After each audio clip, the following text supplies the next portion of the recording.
Ada for telling my mom, I'm used to it, after my parents ruined the surprise of my engagement and the wedding dress. I, 27F, am getting married in September 2025. I'm in a long-distance relationship. My partner lives in England and I'm in the US. We're lucky enough that I work remote and visit about 3 times a year for 6 weeks at a time, and he visits me in the US about 4 times a year for once a week. When he was planning to propose, he had asked my parents' blessing in March 2024.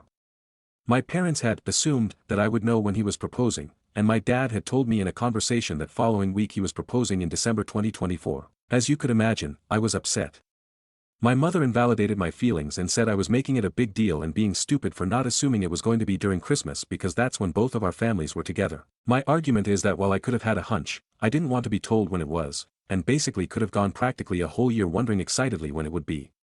For all I know, he could have proposed before that, and Christmas we would have had an engagement party. Anyway, basically my dad apologized but my mom has stood firm on saying I'm dramatic for being upset. Since then, more things have gone wrong, and has started to leave me just so sad about wedding planning. None of this has been a good experience and I've started to feel like it's a chore. Flash forward to today, my partner is visiting, just for 1 week, and we're all sitting on the couch in the living room. My mom randomly turns to me and goes, "Have you picked up your veil from the bridal store yet?" Right in front of him. And then my partner smiles and goes, "Oh, you're wearing a veil," and I just got super frustrated. There are only 2 surprises in a wedding, the engagement and the dress. And both of them have been handled so carelessly. So I turned to my mom and said, "Can you please not mention anything about the dress? Not the shoes, nothing. I don't want him knowing anything." She rolls her eyes, walks around, and about 10 minutes later gives a half-hearted apology just saying, "Sorry, OP." And I replied, "It's fine. I'm used to it at this point." And now she's gone back and locked herself in the room. So I guess, AITA for being upset. Edit. I know a lot of people are asking if this is like her. It isn't. She has already had one of her 4 daughters get married, I'm the second. She never ruined the engagement or the dress. And she seemed to care a whole lot more about her than she has me during this time. Second edit. Nowadays a lot of brides opt to wear veils, tiaras, sometimes hats, or embellishments, or nothing at all. I forgot to mention that my fiancé had told me he didn't want to know if I was wearing a veil or anything and wanted it all to be a surprise. Since he's very mild-tempered and sweet, he was surprised but was trying to be nice in his reaction because he knew I'd be upset. Comments. Commenter 1. NTA put your parents on an information diet. Also, know in the future, they're always gonna do this. Maybe, be prepared for some oddball wedding toast from them. Commenter 2. I'm used to it at this point. Brilliant, well-deserved answer. Now she's sulking in her room. Leave her there. Commenter 3. Yep. Let her stay in there as long as she wants to. Don't give her the attention she's looking for. Your mother sounds toxic. Stop telling her things. Update. So for context, a lot of things have gone wrong since we have been in talks of getting engaged. Obviously my dad had told me about the engagement, but then other things went wrong like, my partner's sister causing drama the day before our engagement, the day of our engagement going horribly wrong to the point my partner told me he'd propose again, finding out last month that my partner's dad got remarried a year ago in secret, we didn't even know he was dating anyone, and him asking for a +1 for the wife no one had even heard of, while also telling my partner he's ridiculous for being upset because it isn't a big deal, and my best friend bailing on my bachelorette for someone else's. So it's safe to say that since December, it's been stressful. And those are only the bigger issues I mentioned. I know everyone was saying my mom should be on an info diet, she already was by her own choice. She hasn't asked or been part of anything by her own design and it's felt like she couldn't care less about the wedding. The only time she cared was when she found out we were only inviting 40 people and people she wanted there weren't invited, like her friends, who I barely see or know, and her brother and cousin, who I both haven't seen since I was 11. That's when she insisted on paying for them so they could come. And that's the only time she's asked about anything having to do with the wedding, or to be honest, anything involving me. She hasn't checked in to see if me and my partner are okay, given all of the other stuff that has happened, either. So I ended up speaking with my mom a little while after what happened, and I told her that while I know I shouldn't have said, I'm used to it, that ultimately I'm upset because it seems nothing has gone right. She seemed apologetic at first and said she didn't know why she said that and knew that she shouldn't have. I nodded and said just please don't say anything else regarding what you know about the dress. She was there when I got the dress and veil with my sisters. I then told her that I'm just tired of things going wrong, and that my partner and I have felt super unsupported and alone. She responded back starting her sentence with, OP, only a handful of things have happened. I feel like you're looking for things to be upset about at this point. And to be honest, when she said that, I kind of lost it. I basically said that I didn't go looking for any of this, and all of these things that have happened to my fiancé and I were out of our control. Like, you're the one who brought up the veil, not me. I didn't go looking for any of these issues.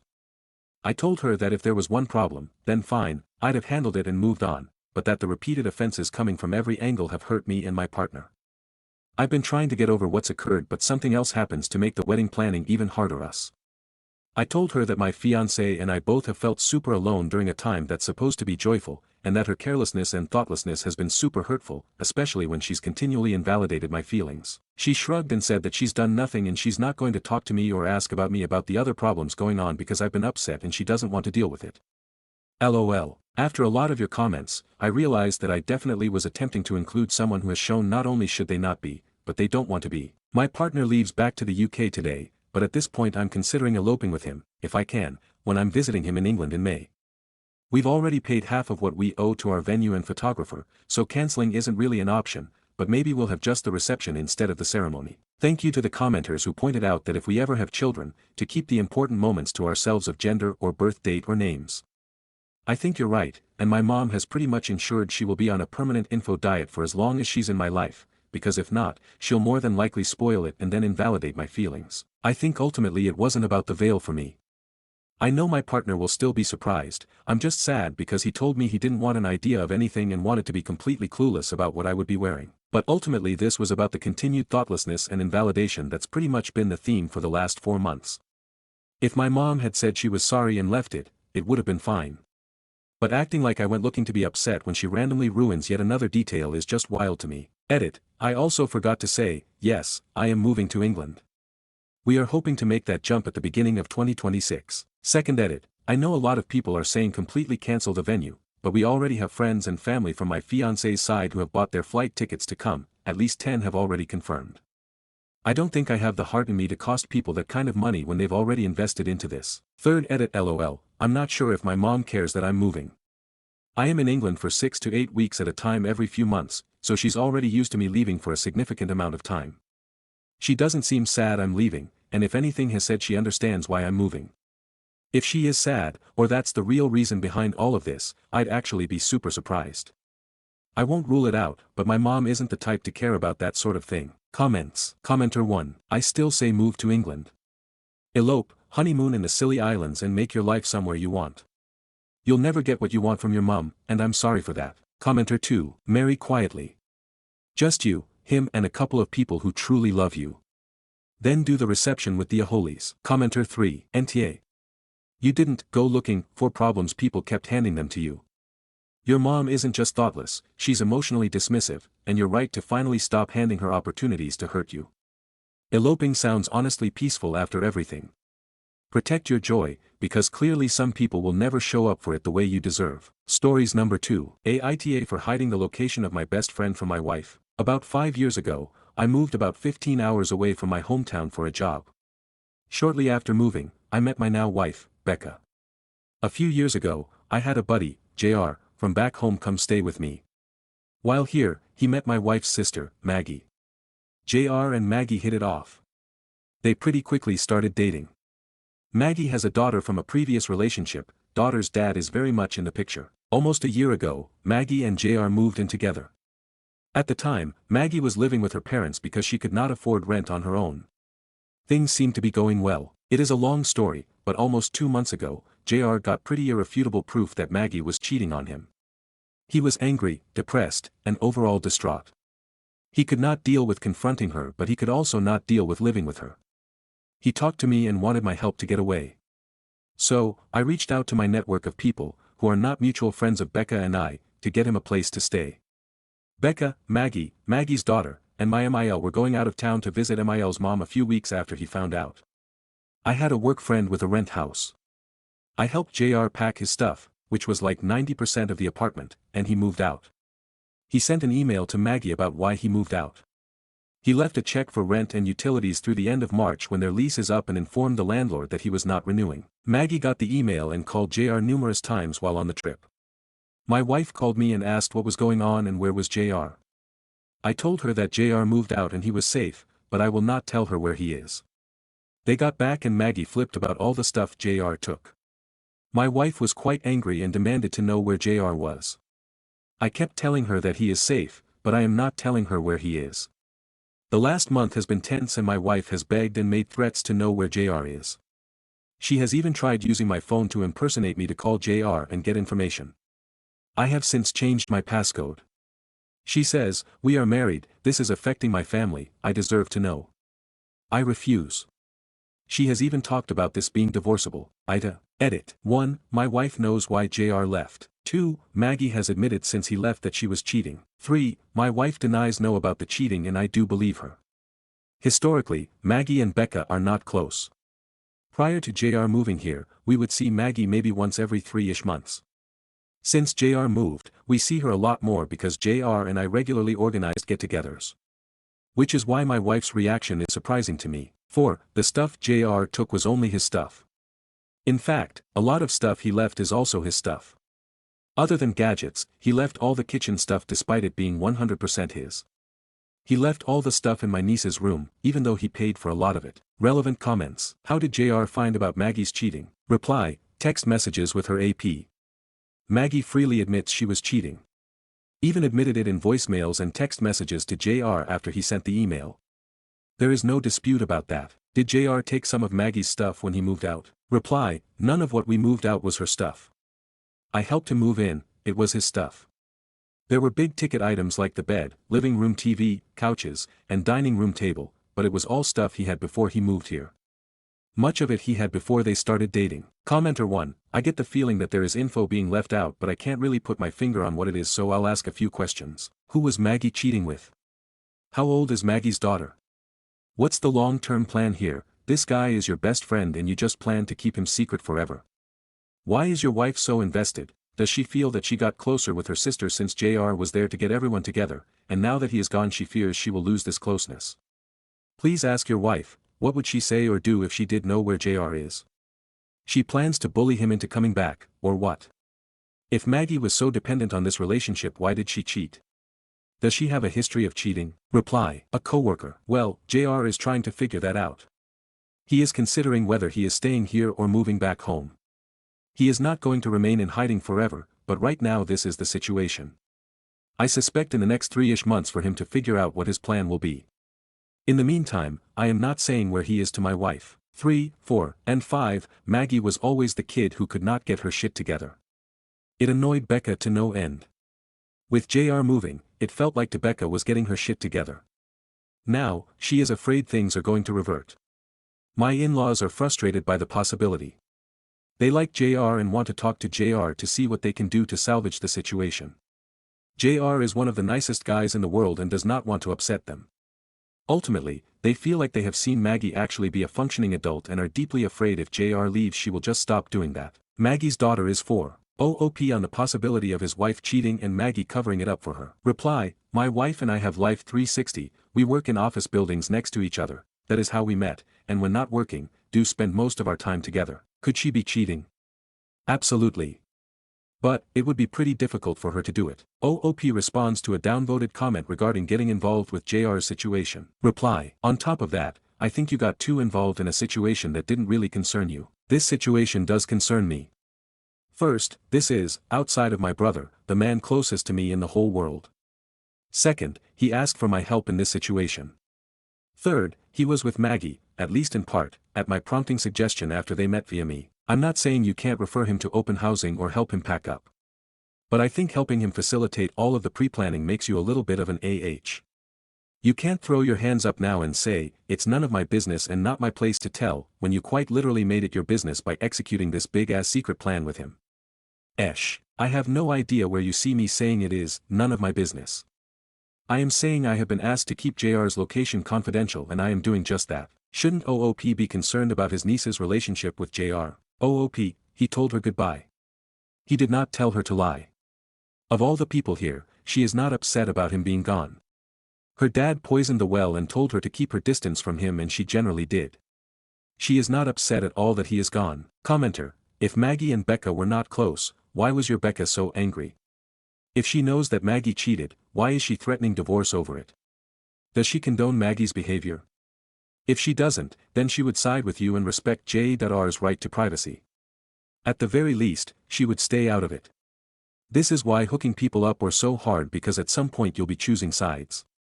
Maggie cheated and will have to live with the consequences of her actions.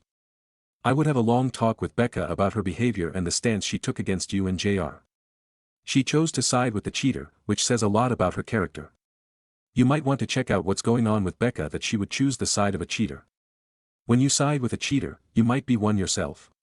Don't hold that against me. So you're not the A, but Becca and Maggie are. JR ghosted Maggie, and that needs to be respected. He doesn't want a confrontation, and he doesn't want to hear her lies. As his friend, you don't have the right to betray his confidence. Not even to your wife. Reply: if Maggie and Becca were not close, why was your Becca so angry? If she knows that Maggie cheated, why is she threatening divorce over it? Does she condone Maggie's behavior? Okay, Becca's tendency when shit hits the fan for anything is to go into fix-it mode. She is an engineer by training and she gets incredibly angry at anything that she perceives as in the way to fixing a problem, issue, bug, etc. And her default belief is that anything can be fixed. She thinks what Maggie did is shitty. But, there is no way to undo it, so why fixate on it? She thinks the only productive thing to do now is try and fix it. She thinks she can fix it. I am telling her, no, you can't, and in her mind, I am stopping her from fixing it. So, she is very pissed at me for it. Update: weeks after the post, Becca let slip that I knew where JR is located. This caused a slew of harassment from Maggie and my MIL. I refused to tell them where he is.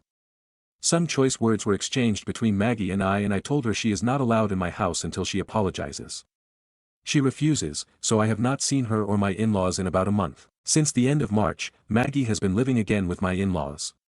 Becca tried to get me to agree to let Maggie and my niece move in, but I refused based on the conflict I have with Maggie and Becca's behavior the last couple of months. Becca explained to me why she has been behaving the way she has the last couple of months.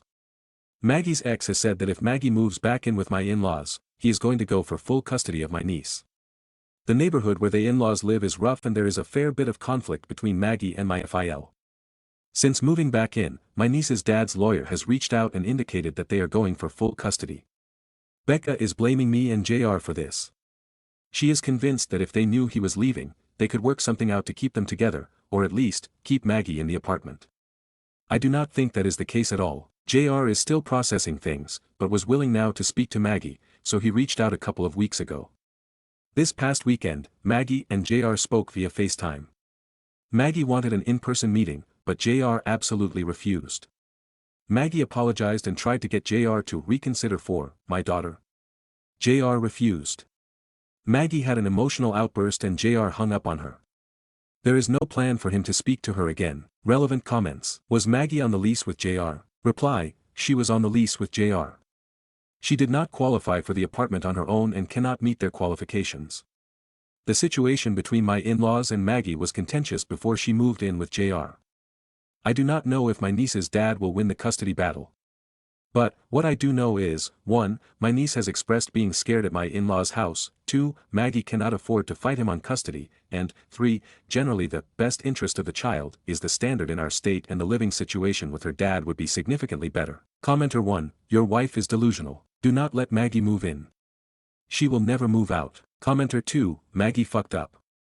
Maggie continues to fuck up. And Becca is trying to make Maggie's fuck up your problem. Or JR's. And it's neither. You don't need to take care of Maggie and her kid because she has an active father who likely has a valid reason to be upset about the current situation. Maybe Maggie having no custody will wake her up, because all of this is through her own actions. She had a good guy and she cheated. She can't take care of herself and her kid and her parents have issues with her. The common denominator is Maggie. And you need to have a conversation with your wife that this isn't your problem and you don't want to make it be your problem. Becca needs to recognize that Maggie is her own worst enemy. Becca needs to figure out if she wants to keep that bullshit drama in her life. You can easily walk away, and that's a conversation that should come up. Commenter 3, NTA, and honestly, you've been the only adult in this situation.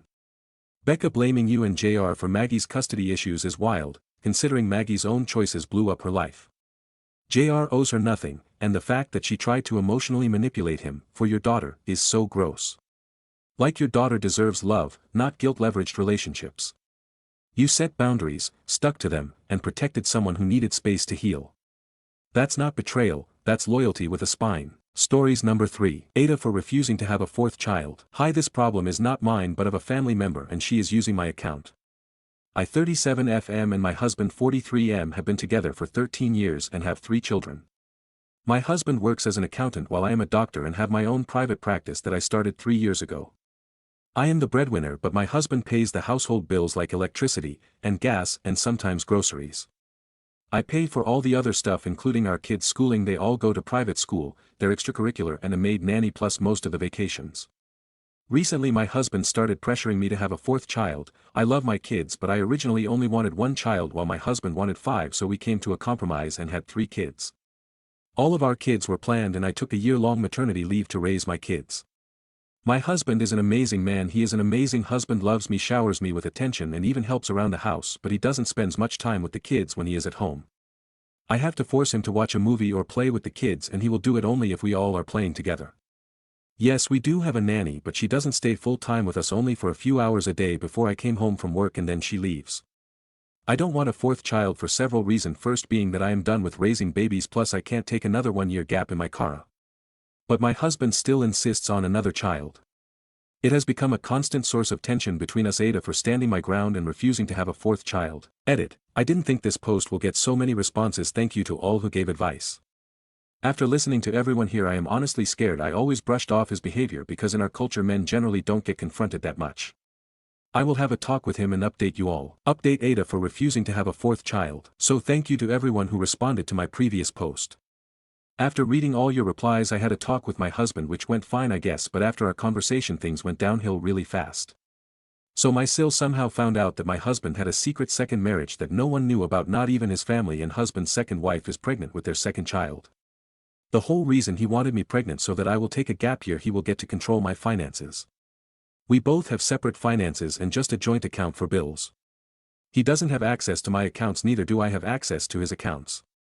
For the past few months I have been covering all our finances because my husband told me that he made a bad investment and lost money, but the reality was he was having difficulty in paying for 2 households. Plus his second wife was forcing him to provide her with the same lifestyle me and my kids have, which unfortunately he can't. Even though we are Muslim and live in a Muslim country, it is a law here to take first wife's permission before second marriage, and if the husband doesn't do that it gives the first wife right to divorce, means he won't be able to take anything from me that is in my name. So financially I am fine. I have changed all my passwords and remove his access to our emergency savings account which was all paid by me, so I can remove him. Plus I have moved out of our house as he owns it, and me and my kids will move in my other house in which currently my brother and his wife live. I have not told my kids what happened because frankly I don't want them to be upset right now. I have told them that we are renovating this house, so that's why we are moving to the other house. My in-laws are supportive of me right now and have cut contact with their son for now and are refusing to accept his new wife and kids. My husband has been begging me to give him another chance and not to divorce him over this, as this was his right, but well, too bad he can't follow the law. So yeah, that's my life now. Not what I had expected, but yeah. Stories number 4. My stepmom kissed my boyfriend on the mouth. My 22F stepmom 38F was drunk, but it's still crazy. My boyfriend is 26M. We were celebrating my boyfriend's birthday. My stepmom loves to drink and she's been drunk on many occasions. Usually she just becomes a louder and chattier version of herself. She's gotten angry drunk a few times too. Maybe what kind of drunk she becomes depends on her mood. I have never gotten drunk and I don't drink alcohol, so maybe I'm ignorant on its effects, but I find it hard to believe alcohol can bring this out. Please correct me if I'm misinformed. My boyfriend was sitting on a chair, but like reverse, so he had his arms crossed, resting them on the backrest, and his head was on his arms.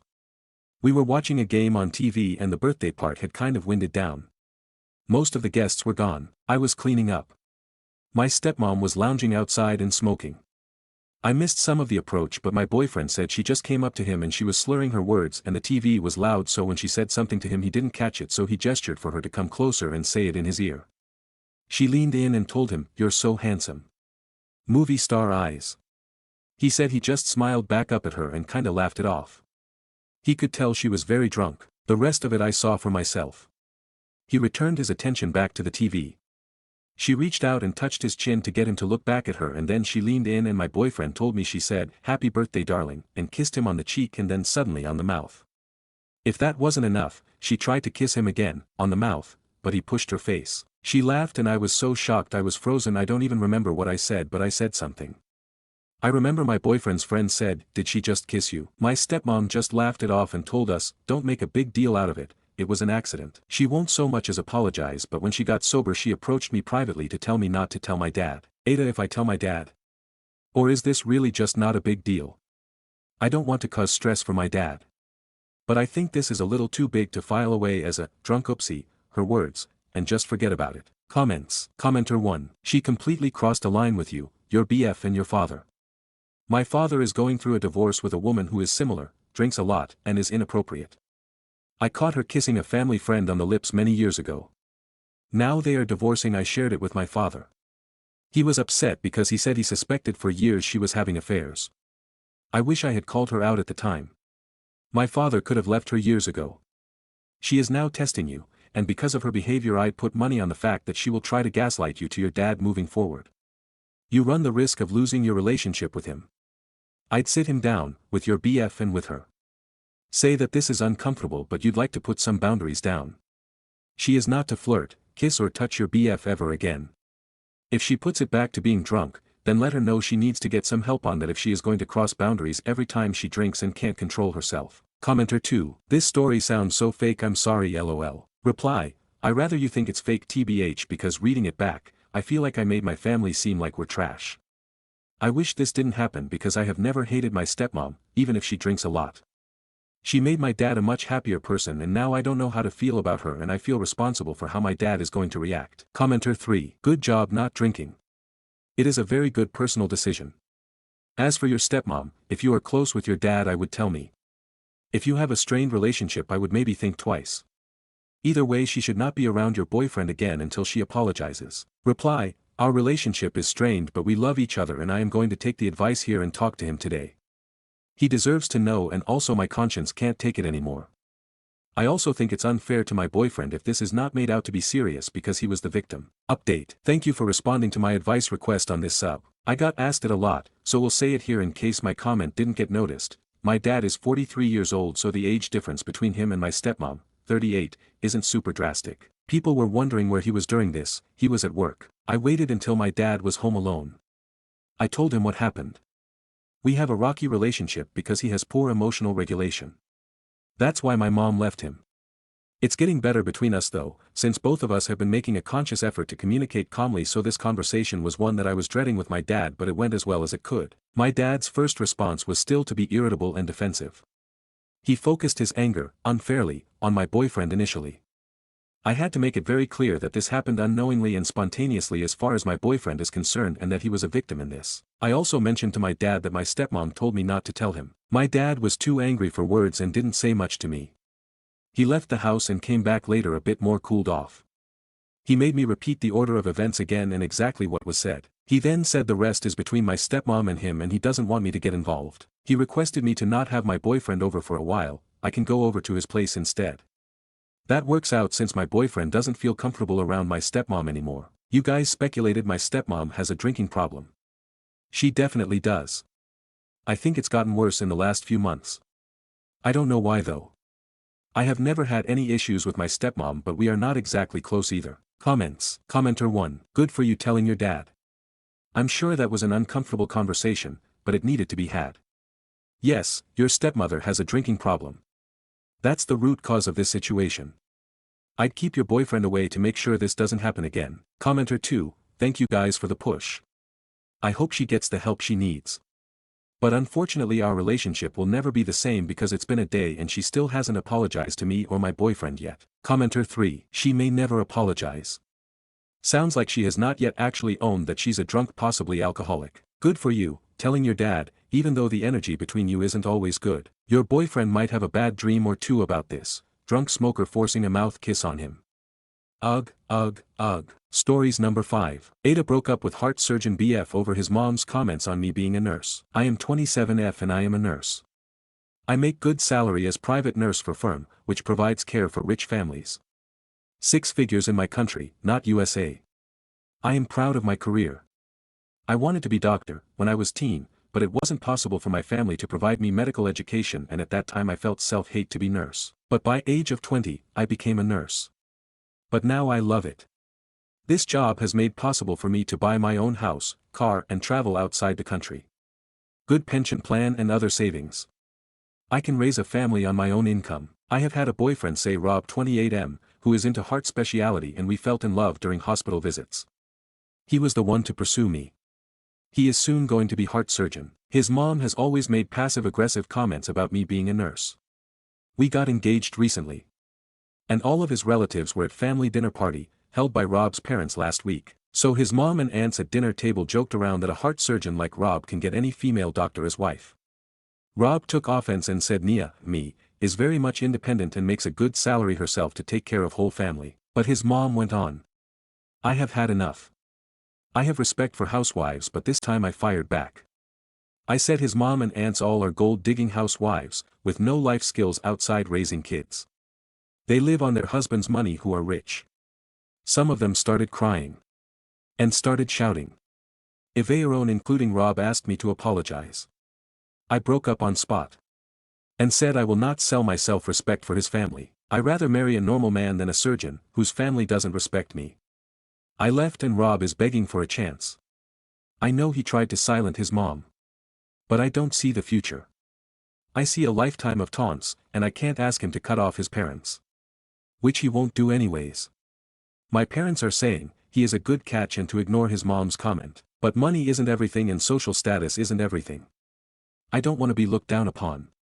But I miss him and it is breaking my heart. Edit. More to add. He has tried to stop their comments whenever I told him it bothered me. He said try to ignore, and whenever he tried arguing with them, they said it is just joking and he shouldn't disrespect elders. Also after marriage, we would have shifted to house next door. I would never have peace in my life, I realized. He will never cut them off nor I will force anyone. It's better to end. Update, Aita breaking up with surgeon BF over his mother's comments on me being a nurse. Hi, I deleted old ID as I didn't want to continue. But most comments gave me sense and I am thankful. Rob and I met after that event few days after I made the original post. He came to my place to discuss. My brother was there. But I sent him to other room before Rob came and he didn't know my brother was there. I just wanted to be secure. He cried and I cried too. But I told him the only way it is possible for me to get with him is that we have to shift far from his parents and limited contact from my side with his family and our future kids. He said it isn't possible and his family will be great support system for us. He told he will make huge amount of money and I can continue part-time when we have kids, as he will pay me around my salary to spend. My independence is something I value and I refused. I told him that his mother will not raise my kids and I won't leave my job. He got angry and our discussion became heated. And in anger, he slapped me hard and literally ripped my shirt when he held my arm. I am 5 feet 9 inches woman, but a 6 feet muscle man made me realize how weak I felt physically at that moment. I called my brother out and when he saw blood from my nose and ripped shirt, he lost it. And beat Rob to pulp that I had to stop him. In end, we called his family and police got involved. It was decided he won't press charges if I don't because it will ruin his career and I also wanted no trouble for my brother. But I have restraining order in process. The relationship is all over. My love went to zero with that slap of his. His mother begged me not to file charges. Anyways, thanks Reddit for opening my eyes. I never knew my ex was like this before this incident. Because he never raised hand on me. If my brother wasn't there, I don't know what could have happened to me. I got camera installed couple of days back. Though I will sell this house and buy a house in my parents' neighborhood. This is finished chapter of my life and I will not date someone for months. I am going to 3 weeks trip to Europe this summer and want to heal my heart and soul. This is my final update. Thank you. Edit. Who find it fake can buzz off from my post. If it was fake, I won't have deleted my ID back then and made an update post ASAP. I suffered and took break from social media. Finally got energy to update you guys. Because I got lot of support earlier. Some are saying I am not non-native English speaker. I don't know why. Some think I am teenager because I use lot of you etc. type short forms. It is very common way of communication in my country and it comes in my writing style. Stories number 6. I can't afford my friend's destination wedding and she is not taking it well. What else can I say to her so she doesn't destroy our friendship? What can I say Tony friend when she is not taking this well? Please help me with wording. I told my friend I cannot be her bridesmaid anymore because I can't afford her wedding package. It is just under $3,000 person and I have a family of 4. I can't afford just for myself to go. And even if I did, it's a week before Christmas and my husband would have to take work off. So in the end we decided I just cannot go. I told her gently and made sure she felt the love, but a few weeks later she's lost IT when I said I was to Comic-Con. She said she is hurt that I am not prioritizing her wedding and not saving money, instead blowing money on mini family vacations. She told me how I should be handling my finances if I am in a financial pickle and how you should be saving, because that's how she was able to attend her sister's wedding. After a lot of back and forth, me being very understanding, sharing way too much about my finances and telling her I would go in a heartbeat if I could make it work, she completely ignored everything I said and is it very personality. And basically told me to not even come because I do somehow make it financially work. It won't feel genuine, but I feel her guilt tripping isn't genuine. I think she just doesn't like that her ratio from groomsmen to bridesmaids isn't even. It looks like her fiancé's friends care for him more than her friends. My husband even privately texted her that it's about finances and that I am defeated I can't see her get married. She was so cold to him. And it's so unlike her. She talks and thinks like a therapist. I am shocked this is her reaction. I just want to scream at her that she shouldn't have picked a destination wedding if she needed everyone there. TLDR, she basically is saying that me not putting my life on hold with my family so be able to afford her wedding is showing how much our relationship means. How do I gently but firmly word it to her so she doesn't completely throw away 15 years of friendship? Edit. Oh, and I forgot to mention, I threw her an engagement party because I was scared of not being able to go to the wedding, so made sure I did other bridesmaid duties to make her feel special and loved. I made sure to be at every event to celebrate her, even when her own sister didn't, but not the $1,200 bachelorette weekend. She half-asked an apology this morning, basically saying I'm sorry you're poor in a condescending way. Even though ironically this is the richest we've ever been, and still just hovering above living in the red every month. Stories number 7. Aita for not eating the birthday cake my boyfriend got me. Alright, so my birthday was a couple days ago and I asked my boyfriend like a week before to get me a carrot cake. While I know it's not a popular choice for a birthday cake, it's my favorite and practically the only flavor of cake I like, besides red velvet, but I wasn't feeling it tbh. Keeping in mind that I was gonna have a birthday party with my friends, my boyfriend suggested that I get a flavor that people like, which I'd understand maybe if it was a huge party with tons of people, but I know my friends and I know they wouldn't mind carrot cake at all. Edit. Should clarify, I told him that my friends would be fine with carrot cake and to get it anyways. Fast forward to my birthday, my boyfriend goes and gets the cake from the shop in the afternoon and I don't get to see it since I'm getting ready, but he doesn't mention anything to me about it, so I think nothing of it since I like a surprise. My friends arrive and everything's going great until it's time for the cake to be served. We gather around the table and everyone sings happy birthday while my boyfriend brings out the cake, and to my horror, I see this big chocolate cake in his hands. I hate chocolate cake. It makes me sick. He knows I hate chocolate cake. My face fell when I saw it, but I didn't say anything at the time. However, I did give my BF a glare or two, which he clearly picked up on since he kept insisting I eat the cake in front of everyone as we were serving it out. Something about that made me angry in the moment and I refused to try the cake at all. I cut it, I blew out the candles, I handed it out to everyone, but I didn't try it myself. I don't think the others took huge notice, but once the party ended I started getting unready when my boyfriend comes into our room and is like, why do you have to act like a child all the time? And I'm like what the hell, and he's like, you have to make a scene just cause I didn't get your fucking carrot cake, and he went on about how nobody likes carrot cake and how I'm spoiled and selfish and looked stupid not eating cake at my own birthday, and then claimed he couldn't find carrot cake, which is crazy, cost one. I've never not gone to that shop and not seen carrot cake, and 2. Even if there wasn't any he could have picked any other flavor, besides the only one I hate. I told him that and he just got really upset like I was the one who started the fight and started going on ABT how I was overreacting over cake and how he tried his best to make this birthday good for me, which in fairness is true since he put a lot of effort into organizing it for me, but honestly I was just livid then. Now we're still kinda off about it and neither of us have Lyle apologized or anything, but I'm starting to think I did overreact over cake and I probably should have just eaten it and then talked to him later, but ick. Stories number 8. My girlfriend, 24F, basically catfishes me, 28M, to see if I'd cheat. I'm furious and don't know if this is grounds for breaking up or not. Me and Samantha have been together for 4.5 years. We live together and have a generally great life, and are very happy together. I did however just find out that she's been essentially catfishing me for at least 2 of these years. She has made an account on Instagram, which she proceeded to use to follow me and try to DM me as this catfish. And same with Facebook. 2 different women's photos, but both are Samantha. I found out from her best friend who told me in private, and said she's been doing this for 2 years and can even show me the real woman. She said she did it to see if I'd ever be unfaithful. But, 2 years, I'm unsure what to do from here on out. She doesn't know I know yet, and I don't know when how to bring it up. I'm honestly furious. I've been great to this girl for 4 years and wouldn't hurt her, but she obviously still doesn't trust me and has basically had a whole made-up life, as someone else, trying to get with me. What would you do in this situation? TL, found out from GF's best friend that my GF has been catfishing for 2 years, as 2 different women to see if I'd cheat. Been together 4.5 years and I've never done anything wrong. Should I break up with her or forgive her? Relevant comments. Commenter 1. You really did not explain what these accounts have done. Was it just a friend request from these accounts that you never even accepted and never got messages from?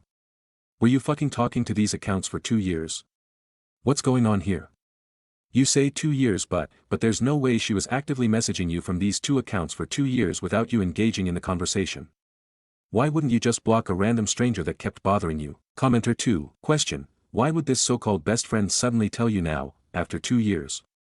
That in itself seems odd, and is a bit fishy. Are you sure it's not the best friend catfishing you?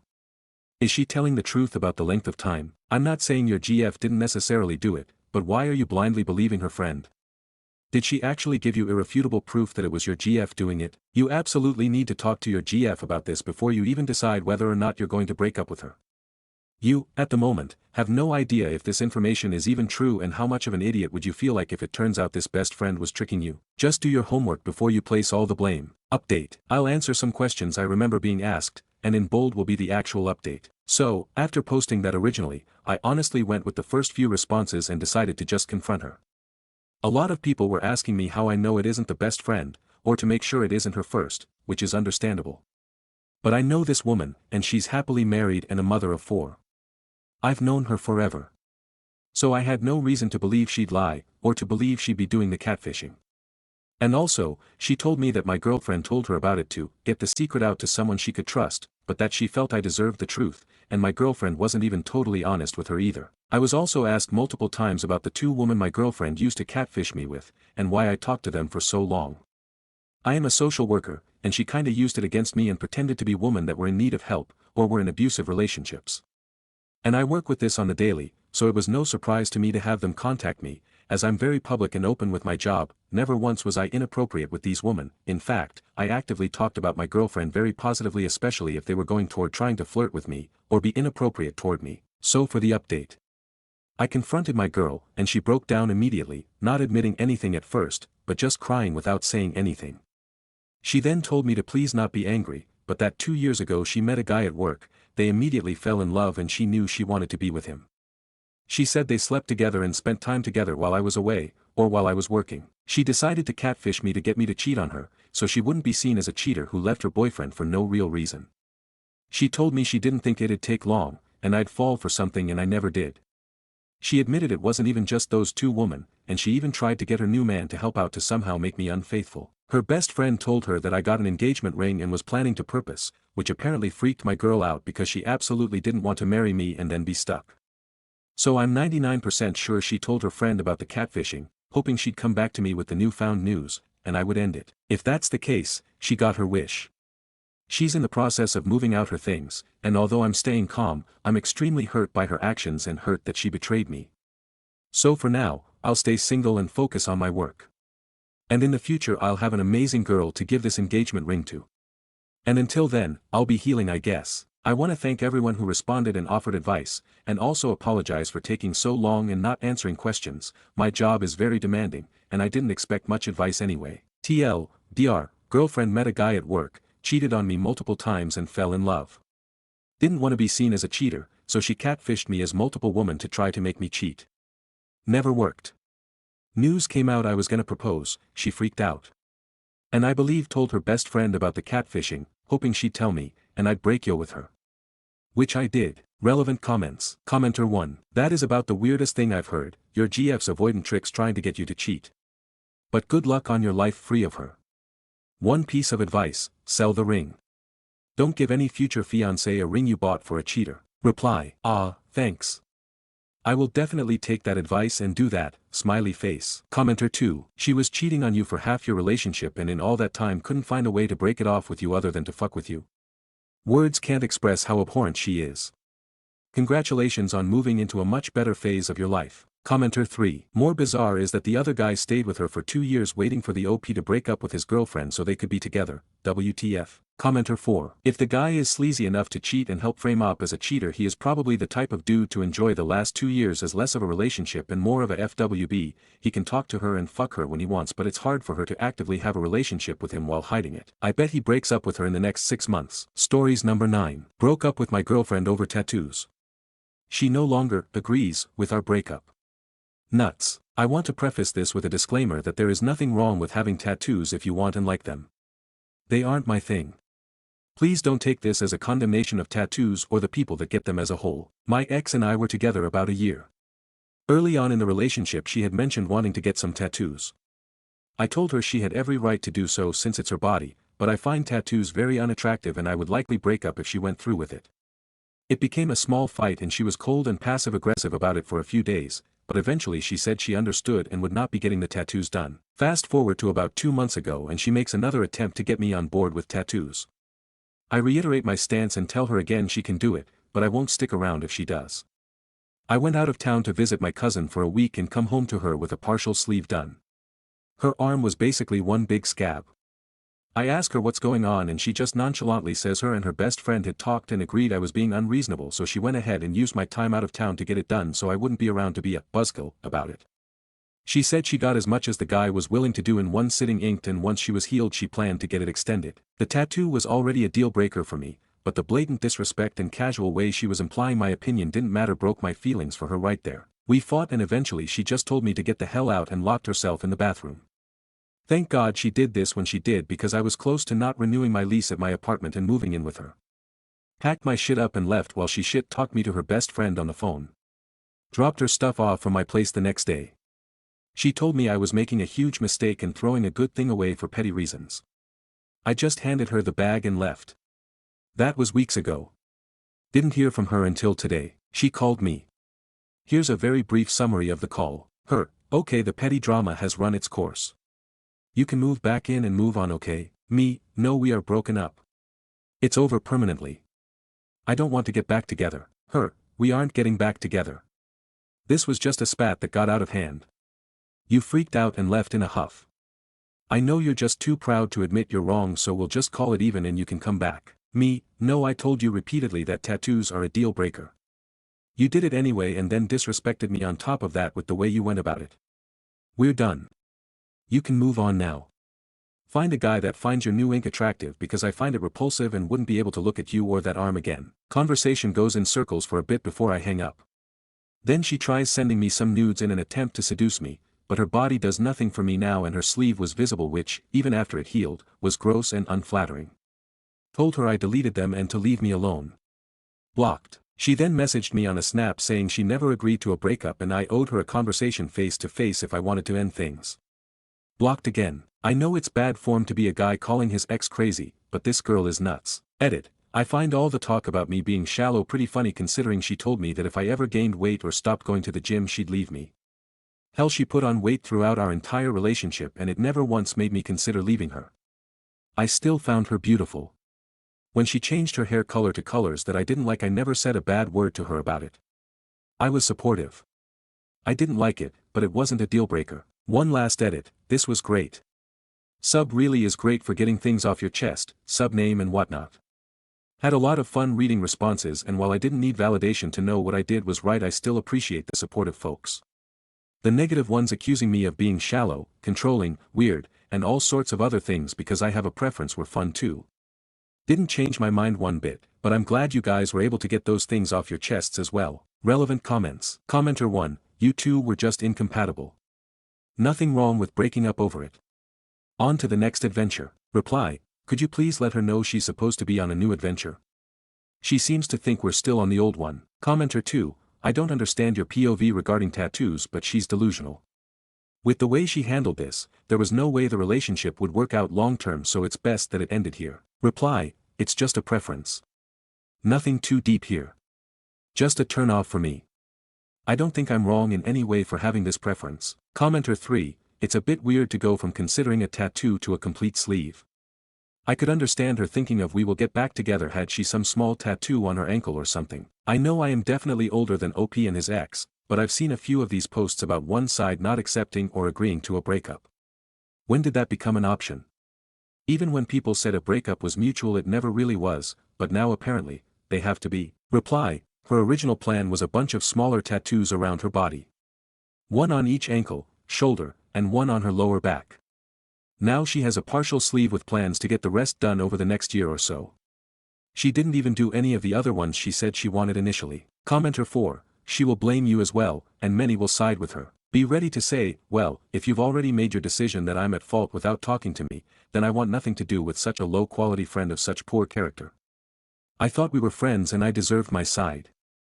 I guess you just suck as a friend. Reply, strangely enough even her friends who have reached out to me said they don't blame me. The only person who is on her side is her best friend.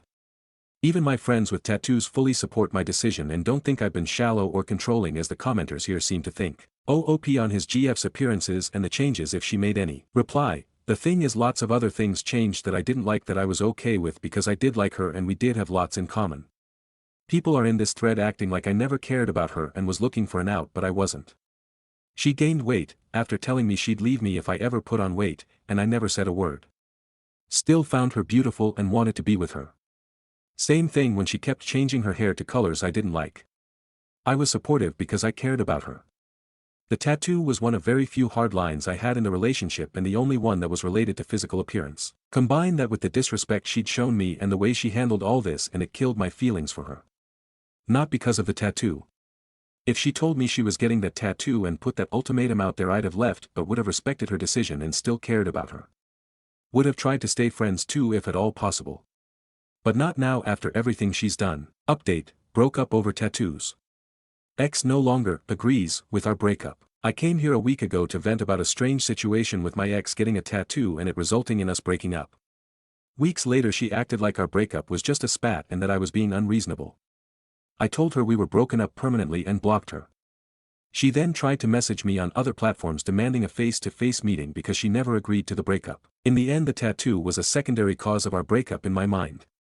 She disregarded what we'd spoken and agreed about early on in the relationship. When I didn't give her the supportive response she wanted she proceeded to belittle me and insult me then kicked me out of her home which we were close to having me move into full-time. Then she locked herself in the bathroom and loudly insulted me while on the phone with her best friend whom had been the one to convince her to get the tattoo while I was out of town. At that point we were done. I took my stuff back to my place and brought her stuff from mine back to hers. She showed up at my place last night with a bag full of my bathroom stuff from her place. Just a bottle of body wash and a few other things. She asked to come in and talk but I stepped outside and we talked out front where the cameras could see. She asked if I was really breaking up with her over a tattoo and I reiterated that it was about more than the tattoo at this point. And that I wasn't breaking up with her. I already broke up with her weeks ago. She tried to argue with me that our relationship was stronger than that but I told her that it wasn't. That while I was comfortable with her this whole incident made me realize I wasn't happy with her. Her treating me poorly was the wake-up call we both needed to go our separate ways and find people we could be truly happy with. She kept trying to argue that this was crazy and I was throwing a good thing away. I told her that I wish she'd just gotten the tattoo when we started dating. We could have broken up and just been friends. She said she'd considered it but decided she'd rather be with me than get the tattoo so she lied to me when she said she was okay not getting one. Then when I went on my trip her best friend convinced her to get it and claimed I'd get over it and stick around. Guy that did the first part of her sleeve was an old FWB of her friend and agreed to do it for a discount. Conversation sort of went in circles for a bit before she tossed the bag at me and left crying yelling, "Fine, we're fucking over then." So that's that. She showed up at my place like a lot of people predicted, but no stabby stabs or anything. Friends told me she made a bunch of vague posts about heartbreak on social media but I haven't seen any of it. Regardless of how things went down I hope she heals and finds herself someone who can be more supportive of her choices than I was. Thanks to those people who offered me support for my decision. And to everyone calling me shallow, controlling, and weird for my stance on tattoos I gotta say I had a blast reading those comments. Absolutely hilarious. Relevant comments. Commenter 1, I got to know, if she had come home with a tiny barely visible tattoo on a place that is typically covered, would you have still broken up with her? OOP. It's possible I could have been okay with something very small and out of the way. It's more likely I wouldn't have been. But the fact is she wanted multiple tattoos over her body and I find ink unattractive. We talked about it very early on when we started dating and when I told her I didn't like tattoos she lied and said it had been an impulsive idea and that she agreed and didn't want one. If I had known she still secretly wanted the tattoo, I would have encouraged her to get one, but also wouldn't have wanted to stay with her. Commenter 1. It is a bold choice to come home to a man who says he won't date a woman with a tattoo with a half sleeve. How old are you both? Reply, I'm 28, she's 27. We're both too grown for this. Commenter 2. If all of those toiletries are replaceable, I would just dump them. Don't be surprised if she hasn't quite grasped the fact that she is single yet. You may have to keep blocking her for a while yet. Reply, I ran the bag out to the dumpster as soon as she left. I like the new stuff I picked out after the breakup anyway. I'm hopeful this is the last I see of her. Maybe she'll find the tattoo-loving man of her dreams soon. OOP on the tattoo being the deal-breaker or any other nose that he has. Reply, the tattoo was the only deal-breaker I had in the relationship related to physical appearance. I also refuse to have kids, move away from my family, no cats, allergies, and a few other minor things all unrelated to how she looks. Commenter 3. She showed up at my place last night with a bag full of my bathroom stuff from her place. Just a bottle of body wash and a few other things. She asked to come in and talk, but I stepped outside and we talked out front where the cameras could see. Back in my day the excuse to come over would be a cassette tape, and then in the 90s a CD. Good thing y'all don't have kids because that becomes the anchor point, LOL. Reply, good thing y'all don't have kids because that becomes the anchor point, LOL. I thank the doc that did my vasectomy daily. He's asked me to stop, but he really needs to know he's appreciated. Commenter 4, her blaming the best friend is a big cop-out, didn't want to take any responsibility. Good luck with your future OP. Hopefully your ex learned what she needed to from this. Reply, her best friend has been around for almost their entire lives and has a lot of sway over her decisions, but you're right. She might have convinced her to do it, but my ex made the decision regardless. Commenter 5, the first time I read the previous post I had a suspicion that the friend wanted the breakup to happen. Still kind of think that if not she really isn't brightest bulb if she thinks someone will just get over a deal breaker that has been mentioned multiple times. Reply, it's strange because we actually got along well up until this tattoo business. She was pretty supportive of the relationship general.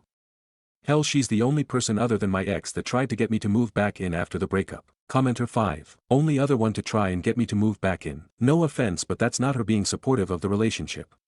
It's oh no, I told my friend something and it turned out not to be true. She said you would get over the tattoo and you didn't, and now she is trying to change your mind.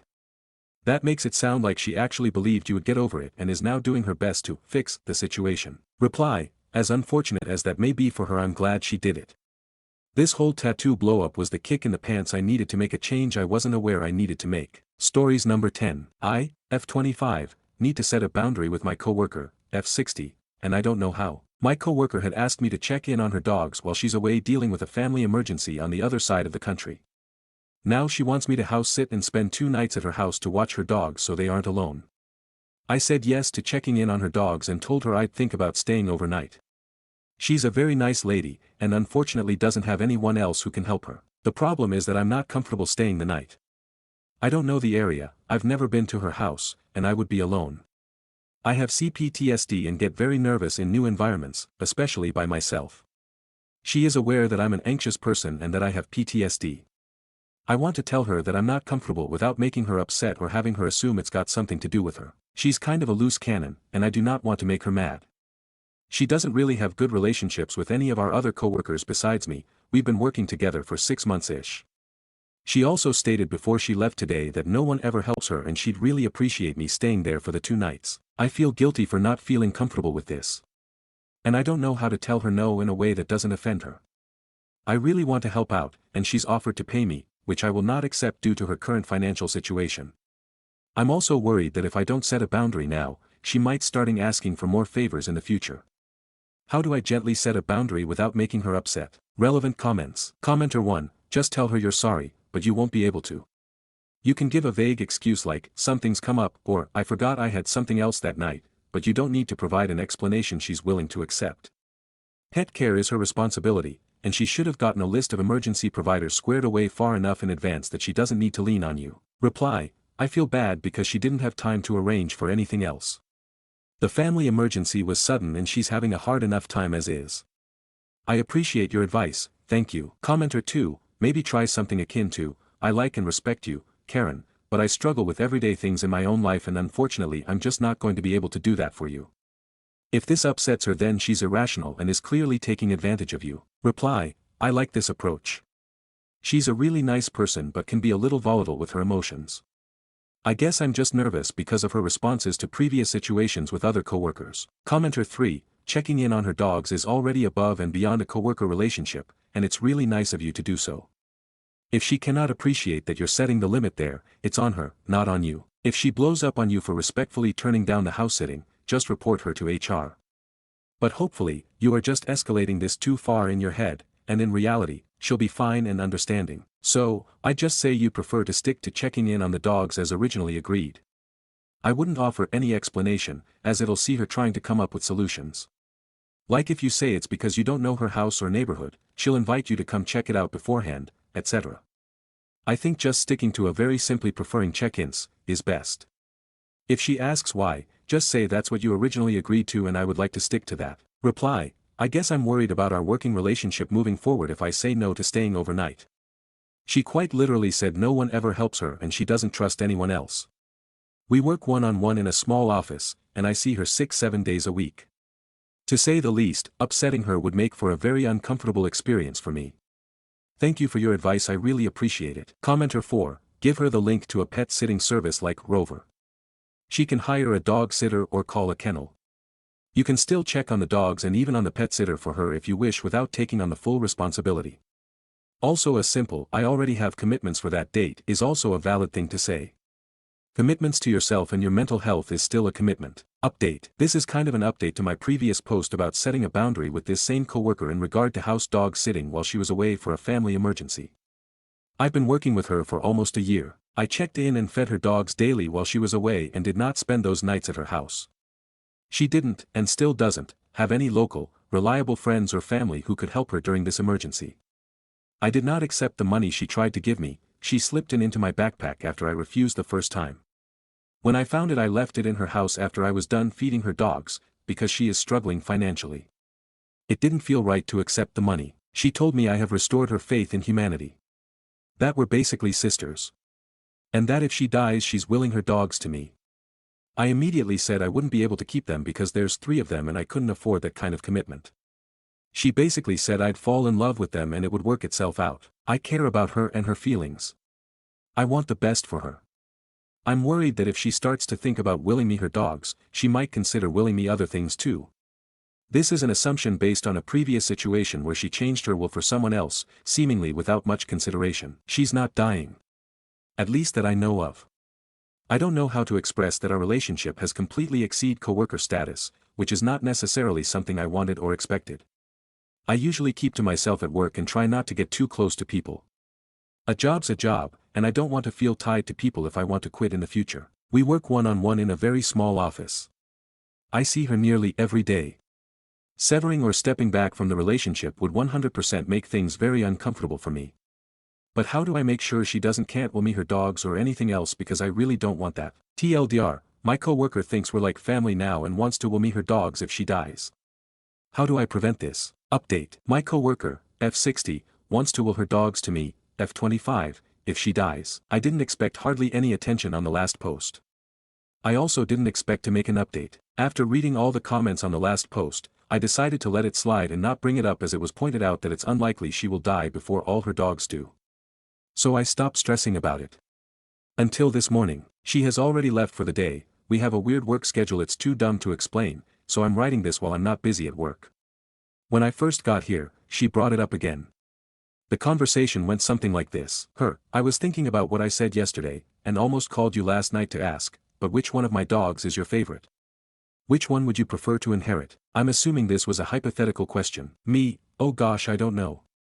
Probably, smallest dog, because we don't have much room where we live. Really? I thought you'd choose, other slightly larger dog. Me, nervously laughing, well, I wouldn't be able to take any of them most likely. Yeah, well, I'm not going to die before my dogs anyways. But I know your heart and I know you would take all 3 of them for me. Me, I would not be able to care for all of them. Yeah, still I'm not dying, but I know you would figure it out. Me, if you died tomorrow I would not be able to take your dogs. I just know you would. Me, no, I honestly couldn't. I'd have to rehome them. Well, that'd be for you to figure out. But I know you'd love them so much that you'd either keep them or find them good homes. And if you don't, I will haunt you. So now I'm back to worrying. One comment on the last post mentioned that I obviously struggle with setting boundaries, which I agree with. I'm in therapy and plan on bringing this situation up to my therapist during my next session. It's not the first time my kindness has been taken advantage of. Another comment pointed out how sad the situation must be for her, which is one of the reasons I'm struggling so much with this. She has lived a very hard, traumatic life. She has almost no one to support her. She's told me so much about her life, basically trauma dumping, and I truly feel for her. She's been really supportive while I've been learning this job and helps me a lot. I feel guilty for even posting any of this. I just don't know what to do at this point. She's so lonely, and she's starting to seem really invested in our relationship as friends more so than coworkers. I try to draw lines with coworkers, but she has crossed almost all of them. Most people just leave me alone because I tend to keep to myself. For fuck's sake, we share a tiny office and she pees with the door wide open and talks to me at the same time. TLDR, my coworker doubled down on her statement and promised to haunt me if I don't take care of her dogs. Sad face. Relevant top comments. Commenter 1, I'm sorry, I'm really empathetic and this just broke my heart, sad face. Reply, I'm really empathetic as well. That's why I'm struggling so much. I hate the idea of disappointing or letting her down. She has a heart of gold and her intentions are good. She helps anyone and everyone for nothing in return and rarely receives the same kindness and help from others. I'm a good listener, for better or for worse. She vents to me every day about the things going on in her life and I try to be supportive. I know she's lonely since her husband passed tragically 2 years ago. She's lived a very difficult life and I feel obligated to be supportive and listen. I feel obligated to care for and supportive anyone who reaches out to me.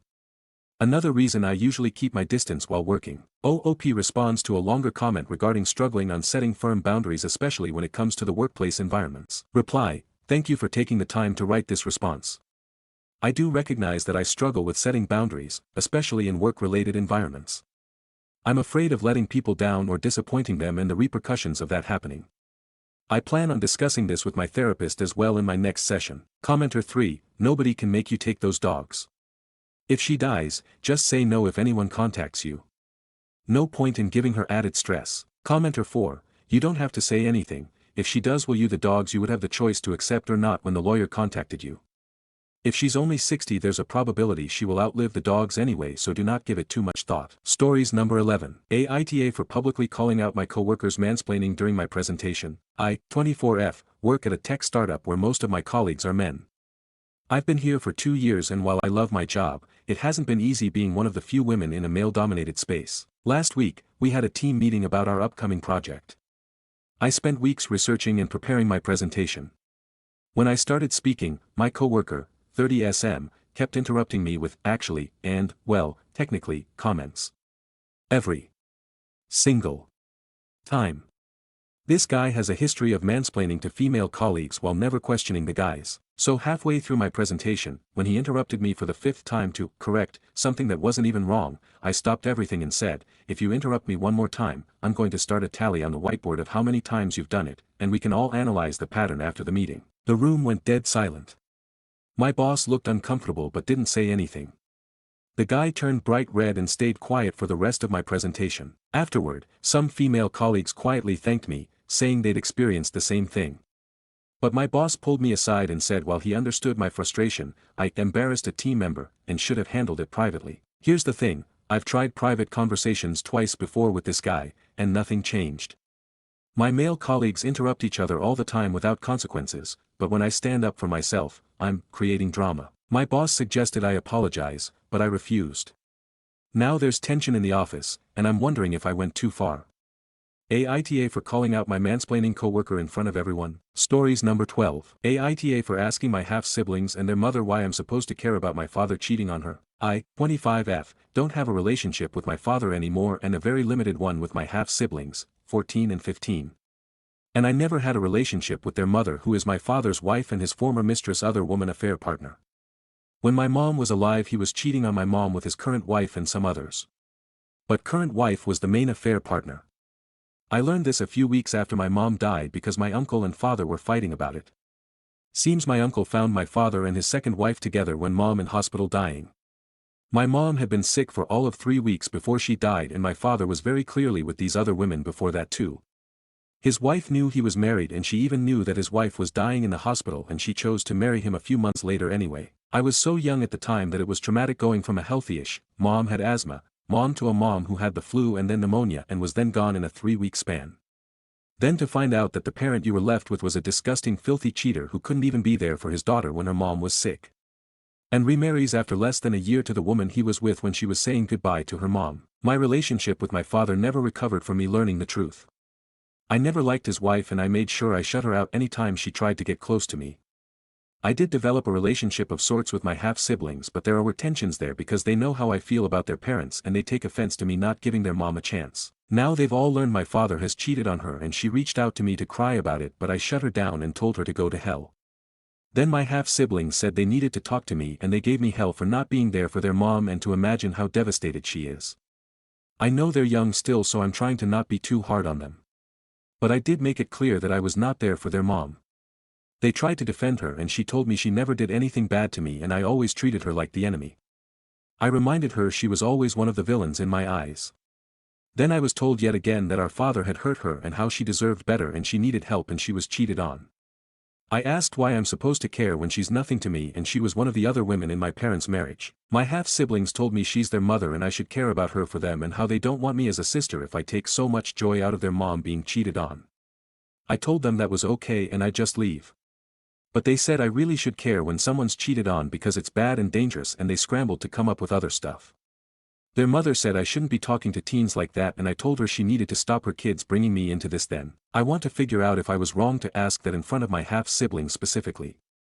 So Aita, stories number 13. Aita for refusing to attend my stepsister's wedding scheduled on my dead mom's birthday. I, 25F, have been dealing with this whole nightmare situation with my stepsister, 27F, for weeks now. We're not close. She moved in with my dad and me when I was 15 after her mom married my dad, and we've always had this weird tension. Last month, she announced her engagement to her boyfriend of 8 months. Whatever, happy for her I guess. The problem?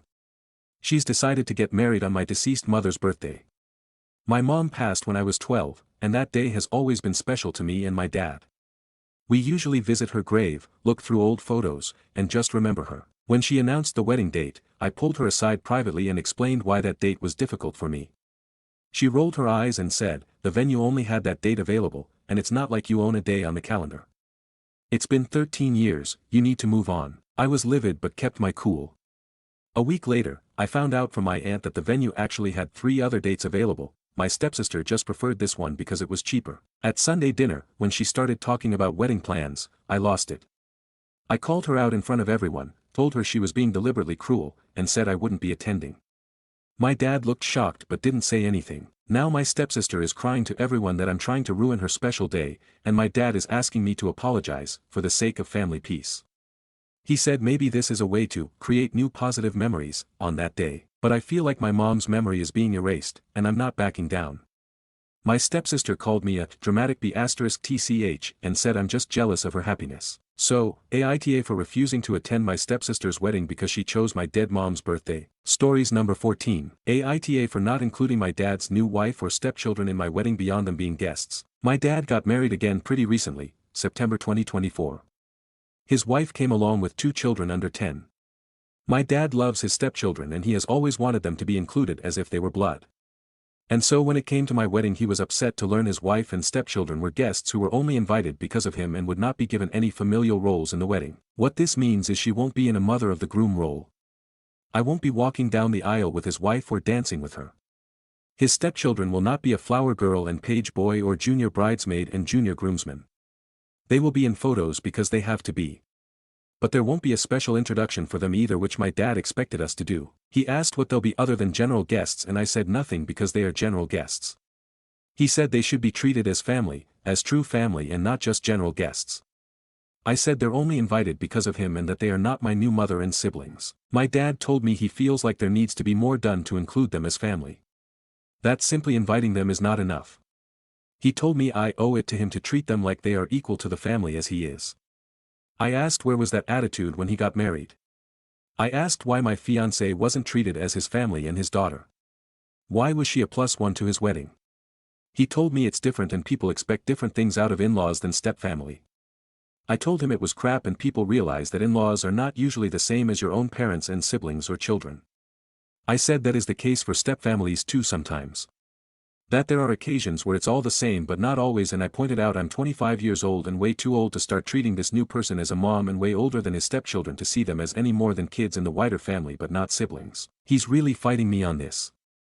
He told me the kids especially deserve to be treated like my little siblings and that I should get to know them before the wedding, so including them will make more sense, and to make their days by letting them play a special role in the wedding. I'm staying firm, but he's growing more frustrated about it. He told me it would be the right thing to do. I disagree. But Aita, stories number 15. Should I marry my partner? I, 22F, have been in a relationship with this man, 22M, for 2 years. We're in college and have a year left.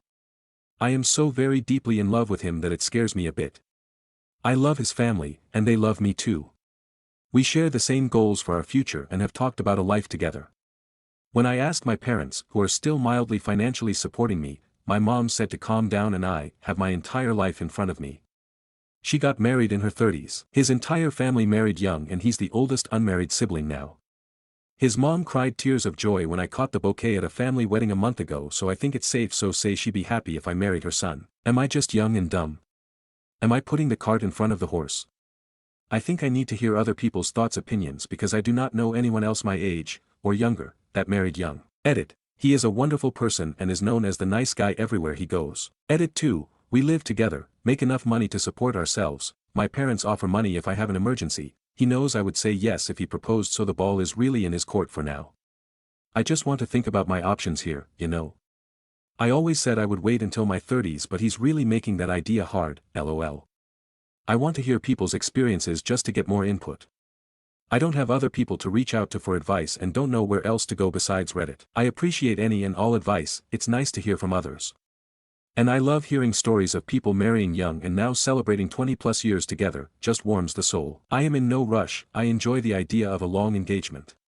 I think I just want our relationship to be more official, and I think it's time for that. Stories number 16. Aita for fighting with my dad because I won't share my PS5 at my mom's house with my stepsiblings at his. My mom bought me, 15M, a PS5 for Christmas.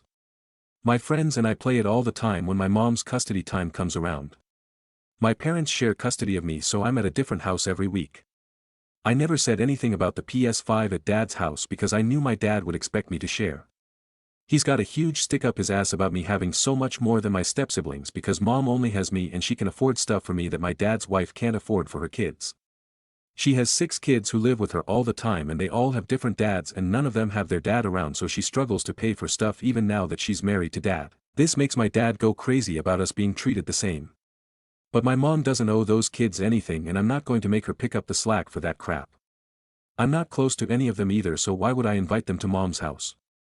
They're not my friends. My dad was going through my phone last week and saw me text my friends about the PS5 and plans we had to play games. Dad asked me why I never told him about the PS5 and why I didn't bring it to his house to share. He told me I need to do it next time I come over and he can plan a fun day with me and my stepsiblings. I said no way and we fought about it. He accused me of rubbing the PS5 in their faces and letting them be treated bad. But I said nothing to them, and the only reason they know about it, or dad even, is because he read those texts and got mad at me. My dad gave mom hell about it and wanted her to punish me for fighting him and being selfish. Stories number 17. Aita for being stingy and not being on board with an over-the-top wedding. I, 28M, recently received an inheritance from my late grandmother who I was very close to. It was made clear to me that this money was for me and my future family for building a future. My fiancée, 27F, let's call her Hannah, and I got engaged several months ago and have been together for 4 years. We've both discussed wedding well before I even proposed and always agreed that we didn't want a crazy wedding and would opt for something small and intimate. The past couple weeks Hannah has suggested a bigger venue a few times, which I was okay with, then that turned into designer dresses and things of the like. We had a few disagreements and were working on compromising on a few things budget-wise. Note, my parents wanted to pay for the wedding, and her parents wanted to help out a bit as well. Everything was mostly fine until last night when both our families went out to dinner after touring a potential venue. Hannah shows me some pictures and says she wants a destination wedding in the Maldives. I asked her to speak privately, then asked her what happened to the intimate wedding we originally talked about and who does she think is going to pay for all of this, as my parents were only expecting to pay for something small and I wasn't going to take advantage of their kind gesture. Hannah then said that we can use our inheritance. I reminded her what my grandmother's wishes were and she responded that it's our money and a wedding counts as building a future. I said that I think that money could be put to better use, and she said I was being stingy right before her mother came over to us and started saying things like, "You can't put a price on love," and "Now's not the time to worry about money and prenups and whatnot." As I was asking Hannah's mother, who said anything about prenups just yet, my parents as well as Hannah's father came over. Both of our mothers got into it, and we each went our separate ways for the night once things got under control somewhat. My parents are telling me not to budge and had a conversation with me about reevaluating marrying Hannah. Our parents are furious with each other. I feel the money could be put to better use than blowing almost a quarter of it on one night.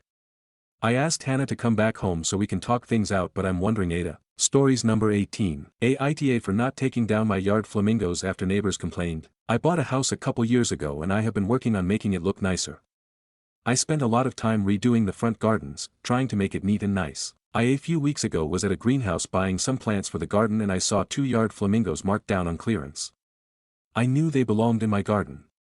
They're not everyone's cup of tea, but I think they're a lot of fun. I set them up when I got home and a couple days later my neighbor was knocking on my door. She was demanding I take down my flamingos because they're extremely gauche and lowering the property value of the neighborhood. I told her I am not taking them down because I like them, and the property value isn't going to be hurt by 2 yard flamingos. I also don't live in an HOA and as far as I am aware, there are no town ordinances about yard flamingos lol. She has posted pictures of my house, the street I live on, and a close-up of my flamingos in our town's Facebook group to complain about them. Some people agreed I should take them down. After that, another neighbor came over to tell me to get rid of them. My mom also agreed I should take them down to keep the peace with my neighbor. I like them, I smile when I see them when I pull into my driveway. I have no plans to take them down. Aita for not taking down my yard flamingos after some neighbors complained. Edit, everyone keeps suggesting garden gnomes. I kinda hate those a lot, but also I'd never say anything to someone with a yard full of gnomes. But I won't buy them. Stories number 19. Aita for yelling at my wife when she didn't back me up after a friend almost pushed me into a pool. I, 34M, have never been a strong swimmer. I can tread water if needed, but I generally avoid swimming when possible. This is something my wife Anna, 32F, knows and has always respected. Last weekend, we were at a barbecue at our friends Dave and Sarah's house. They have a nice backyard pool and most people were planning to swim. I politely declined when everyone started changing into swimwear, saying I'd just hang out poolside. My wife went swimming with the others while I enjoyed watching from a safe distance. After about an hour, my friend Dave started insisting I join them. I kept saying no, explaining I wasn't comfortable swimming. He laughed it off and said, "Come on, don't be boring." I continued to refuse, getting increasingly uncomfortable with his pressuring. Things escalated when Dave started approaching me with this mischievous grin, saying, "Sometimes you just need a little push." He actually grabbed my arm and started pulling me toward the pool. I panicked and pulled away, nearly falling in the process. I was genuinely frightened and shouted for him to stop. What upset me most was that my wife was right there watching this happen and said nothing. She was laughing along with everyone else like it was just a joke. I felt completely betrayed that she didn't step in when she knows how uncomfortable I am with swimming. After we got home, I confronted her.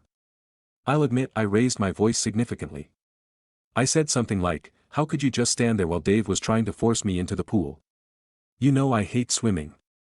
You're supposed to have my back." She got defensive and said I was overreacting and that Dave was just having fun. This made me even angrier and I ended up sleeping on the couch. The next day, she told me I embarrassed her by making a scene and then yelling at her afterward. Now she's saying I should apologize to her and to Dave for ruining the vibe at the party. I don't think I'm wrong for expecting my wife to stand up for me, but maybe I shouldn't have yelled. So, Aita. Stories number 20. Aita for disavowing responsibility for needing to feed a 9-year-old girl after her mother dumped her on us and she got sick the first time I fed her. Background: my wife is in a training program that takes place one weekend a month for a few months. It started 2 months ago. This weekend, she invited a woman over to stay with us who needed to drive 3 hours to attend. She brought along her 9-year-old girl who cannot eat gluten. My role was to watch her and our 2 boys, both under the age of 8, both Saturday and Sunday. Wife and the woman left around 8:30 on Saturday. Knowing that I was on watch for lunch, I asked the mom what her daughter could eat. The boys had soccer games before and after lunch, and the girl would come along. I suggested Chipotle, and the mom said, "Yeah, that's perfect." She loves Chipotle. We get to the soccer field, and the girl immediately says, "I'm hungry." Okay, first test. Nothing was discussed about snacks, so I went to a concession tent and she picked out some hot flaming chips and a ring pop. I asked her if she could have the chips and she said yes, she's had it before. When lunchtime came around, we went to Chipotle. I asked the girl what she wanted: kids meal, hard shell corn chips, veggies, rice, and avocado. I got a burrito for me and the boys each had a kids meals. I asked her if she could have corn since it has gluten. She said yes, as long as it was no more than twice a day. Okay, fine. We start eating and she says she's nauseous. She goes to the bathroom and throws up twice, then loses her appetite with the meal barely eaten.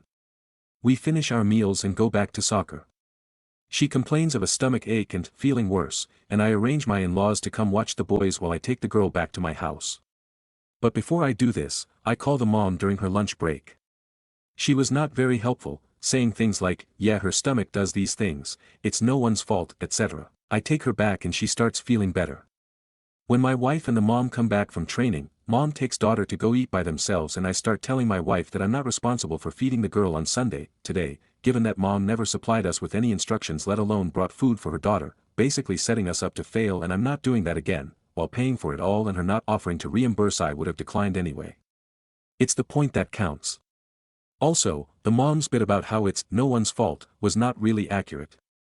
It was your fault, lady. So my wife told the mom this morning that she needs to arrange for lunch for her daughter, and instead mom dragged the daughter along to her training all day today before they make the 3-hour trek back home. Aita for disavowing responsibility for feeding the girl on Sunday given what happened the day before. Stories number 21. I refused in 7th interview. Right call. I applied for a senior analyst position 5 months ago. It started with a phone screen from HR, 1. They then set me up with the hiring manager, 2, followed by the senior manager, 3. I then sat down in person with 2 different senior analysts, 4. At this point I was getting annoyed. It had been a mix of technical, behavioral, and personal questions. Some repeating, some unique. I asked HR if they would be moving forward and they said I had passed on to round 3. I couldn't believe that was considered 2 rounds. This was a small company and it didn't make sense to have this many. Especially because all these interviews were separate days, an hour long, and required me to step away from work. I met with the associate director, 5, thinking that was going to be it. It went well, but nope, I needed to meet with the director. At this point I asked HR if this was it and they said I was almost done. I mentioned how excessive this was and they just said they got that a lot. Met with the director, 6, who honestly didn't seem interested at all. I asked him directly when they would make a decision. He explains I would have to meet with a few more people, and that's when I said that I didn't think this position was for me. HR called later and asked if everything was okay. I told them the interview process was excessive and an extreme waste of time.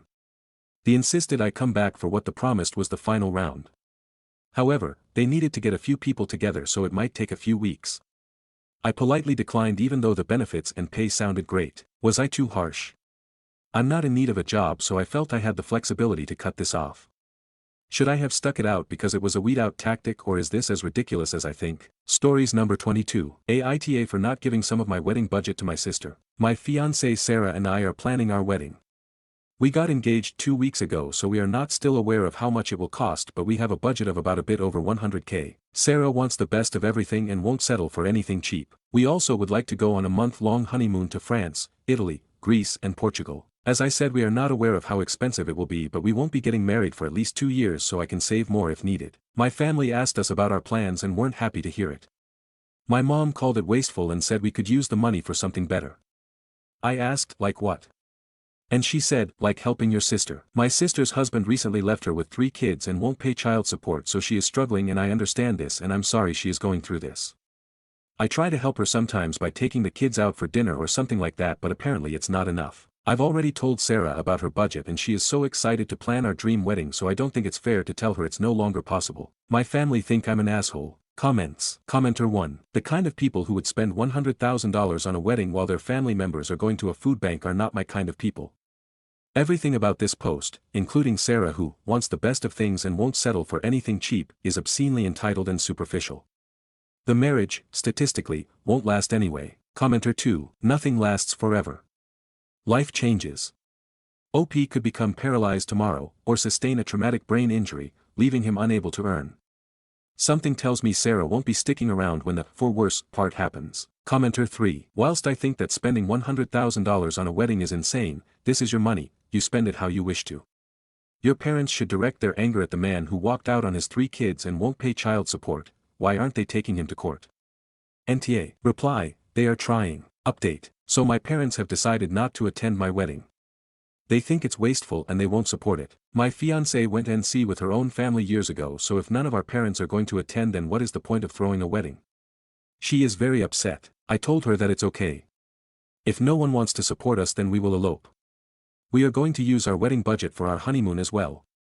This seemed to cheer her up and she has been busy replanning our honeymoon. I told my parents that the wedding is cancelled and they told me I made the right decision and asked if I can help my sister now. I said no. They ruined my wedding plans, so from now on they can't expect anything from me. I will prioritize myself because apparently no one else will. Comments. Commenter 1. So I gather that your sister is the golden child then? Absolutely NTA.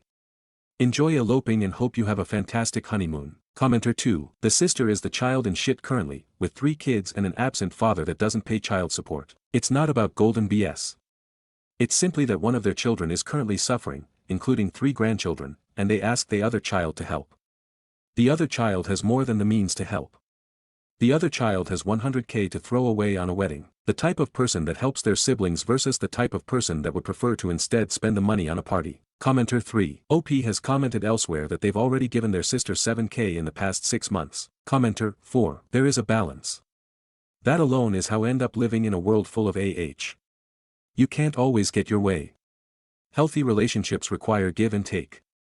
What kids should be taught is, helping others and being generous is good, but you don't set yourself on fire to keep someone else warm. You need to take care of your health, mental health included, before helping other. Just like the oxygen masks on the plane, you are allowed to ask, but healthy relationships respect boundaries, and the word no. Stories number 23. Aita for refusing to give my sister my wedding dress after she ruined hers. Hi everyone, first time posting here. I honestly don't even know if I'm in the wrong or not, so here it goes. I, 27F, got married 2 years ago. It was a pretty small wedding, but I saved up for months to get the dress of my dreams.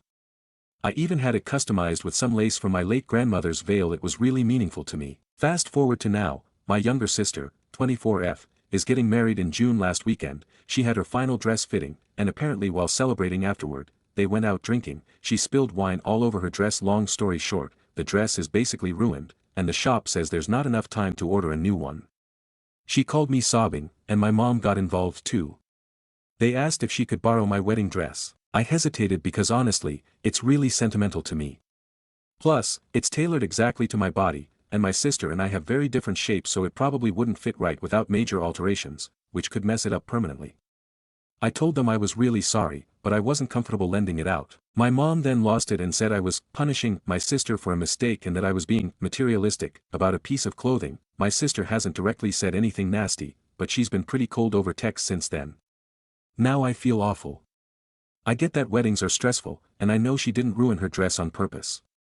But at the same time, that dress means a lot to me and I can't help but feel like I shouldn't have to just hand it over because of someone else's mistake. Stories number 24. Is it weird that my MIL didn't post a single picture of me from our wedding? So, I just got married yesterday, beautiful day, everything went great. Today people are posting pictures, sharing memories, and offering congratulations. It's been really sweet. Then I see my mother-in-law made a post with the caption, blessed, which is cute, until I scrolled through the photos. It's my husband with his dad, his brother, some cousins, her and his sister, her and a friend, the friend and the sister, but not a single photo of. Like, who did he marry? I know for a fact she has pictures of me and my husband together, the photographer shared some earlier. So I'm just kind of sitting here wondering, am I missing something? Is this a thing?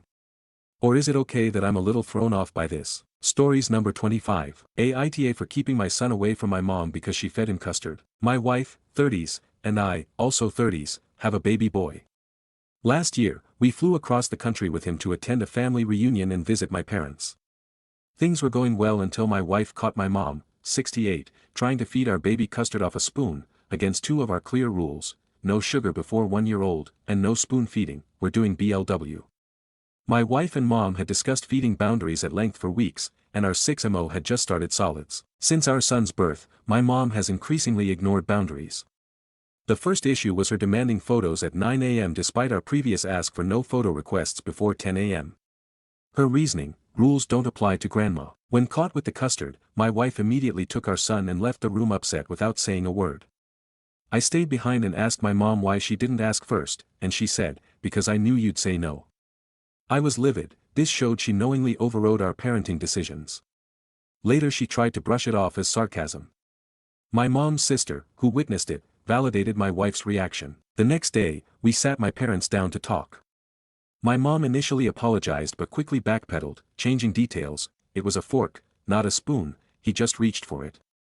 Things got heated. My dad said we were being harsh, and later my mom claimed my wife screamed at her. Neither of us remember screaming, but we aren't going to gaslight her. We ended the trip early and pulled back communication. My wife, who had been sending daily photos and videos, stopped completely. I now send occasional ones. We tried working on things. My wife proposed an exercise where they would answer questions about their grandparent expectations and we would discuss them together. We agreed they could attend our son's first birthday if we completed the exercise. They agreed. After multiple reschedules, due to my wife's postpartum struggles, we finally set a time last minute, but my mom refused to get dressed to be on video, saying I called every shot so far, and that she'd just listen off camera. My wife felt slighted and revoked their birthday invitation. My mom later gave a veiled threat and then a different excuse, but the damage was done and we withdrew further. After further reflection and therapy, we told them we need them to seek therapy before resuming visits. Their response mentioned that screaming, again, and uncertainty if this will work out, but then still asked for photos every once in a while. Since then, I've kept casual conversation open but deflect photo and visit requests until they start therapy. So, AITA for holding this boundary until therapy happens. Is my wife TAH for yelling or revoking the daily photos in response? For context, they were present at his birth and had 2 good visits where my mom respected boundaries, which made this breach feel even more shocking. Stories number 26. No point in going bridal party shopping if you're not in the bridal party. This story took place over Easter weekend last week. I'm not the bride, but the mother of one of the flower girls. My SL-to-be, Amber, is getting married in a few months. She wanted a girls' day out to go shopping for the flower girls' dresses. This would include my daughter, Kate, 7, my niece, 9, and Amber's niece, 5. My other daughter, Alana, 12, is not in the wedding party. Alana decided that there's no point in joining the shopping trip since she's not a flower girl or a JR bridesmaid. Instead, she and her dad went to Denver for their own trip. So last Friday, it's Amber, me, our flower girls, their moms as well as my MIL. Amber must have had this big vision for a girls' day out with all the women in the family because she was miffed that Alana wasn't there. Amber, where's your other daughter? Me, she decided to go to the Squid Game experience with her dad. So they won't be able to come today. Amber, oh, well we're dress shopping today. She needs something for the wedding. Me, yeah, I know. But this is for the flower girl dresses. She's not a flower girl. Amber, either way, she still needs a dress. This went back and forth for several minutes until Amber gave up. While the shopping trip went pretty well, we found something all 3 girls liked, she was a little flustered and annoyed for the rest of the day. On a side note, Amber asked Alana if she wanted to be a guest book attendant during Easter dinner the following Sunday. Only to get pissed when Alana said no, but that's another story. Stories number 27. A customer said to me today, why would I have a card when I can just use my phone? The tap feature on my card reader was malfunctioning today, so I had to tell all my customers that they had to either tap or insert their cards, if they didn't have cash. Of course I had a few people who only had their phones, as they had originally intended to just use Apple Pay, which I felt bad about, but thankfully the majority of them took it in stride and were very understanding. This one girl though, she was immediately pissed and suspicious.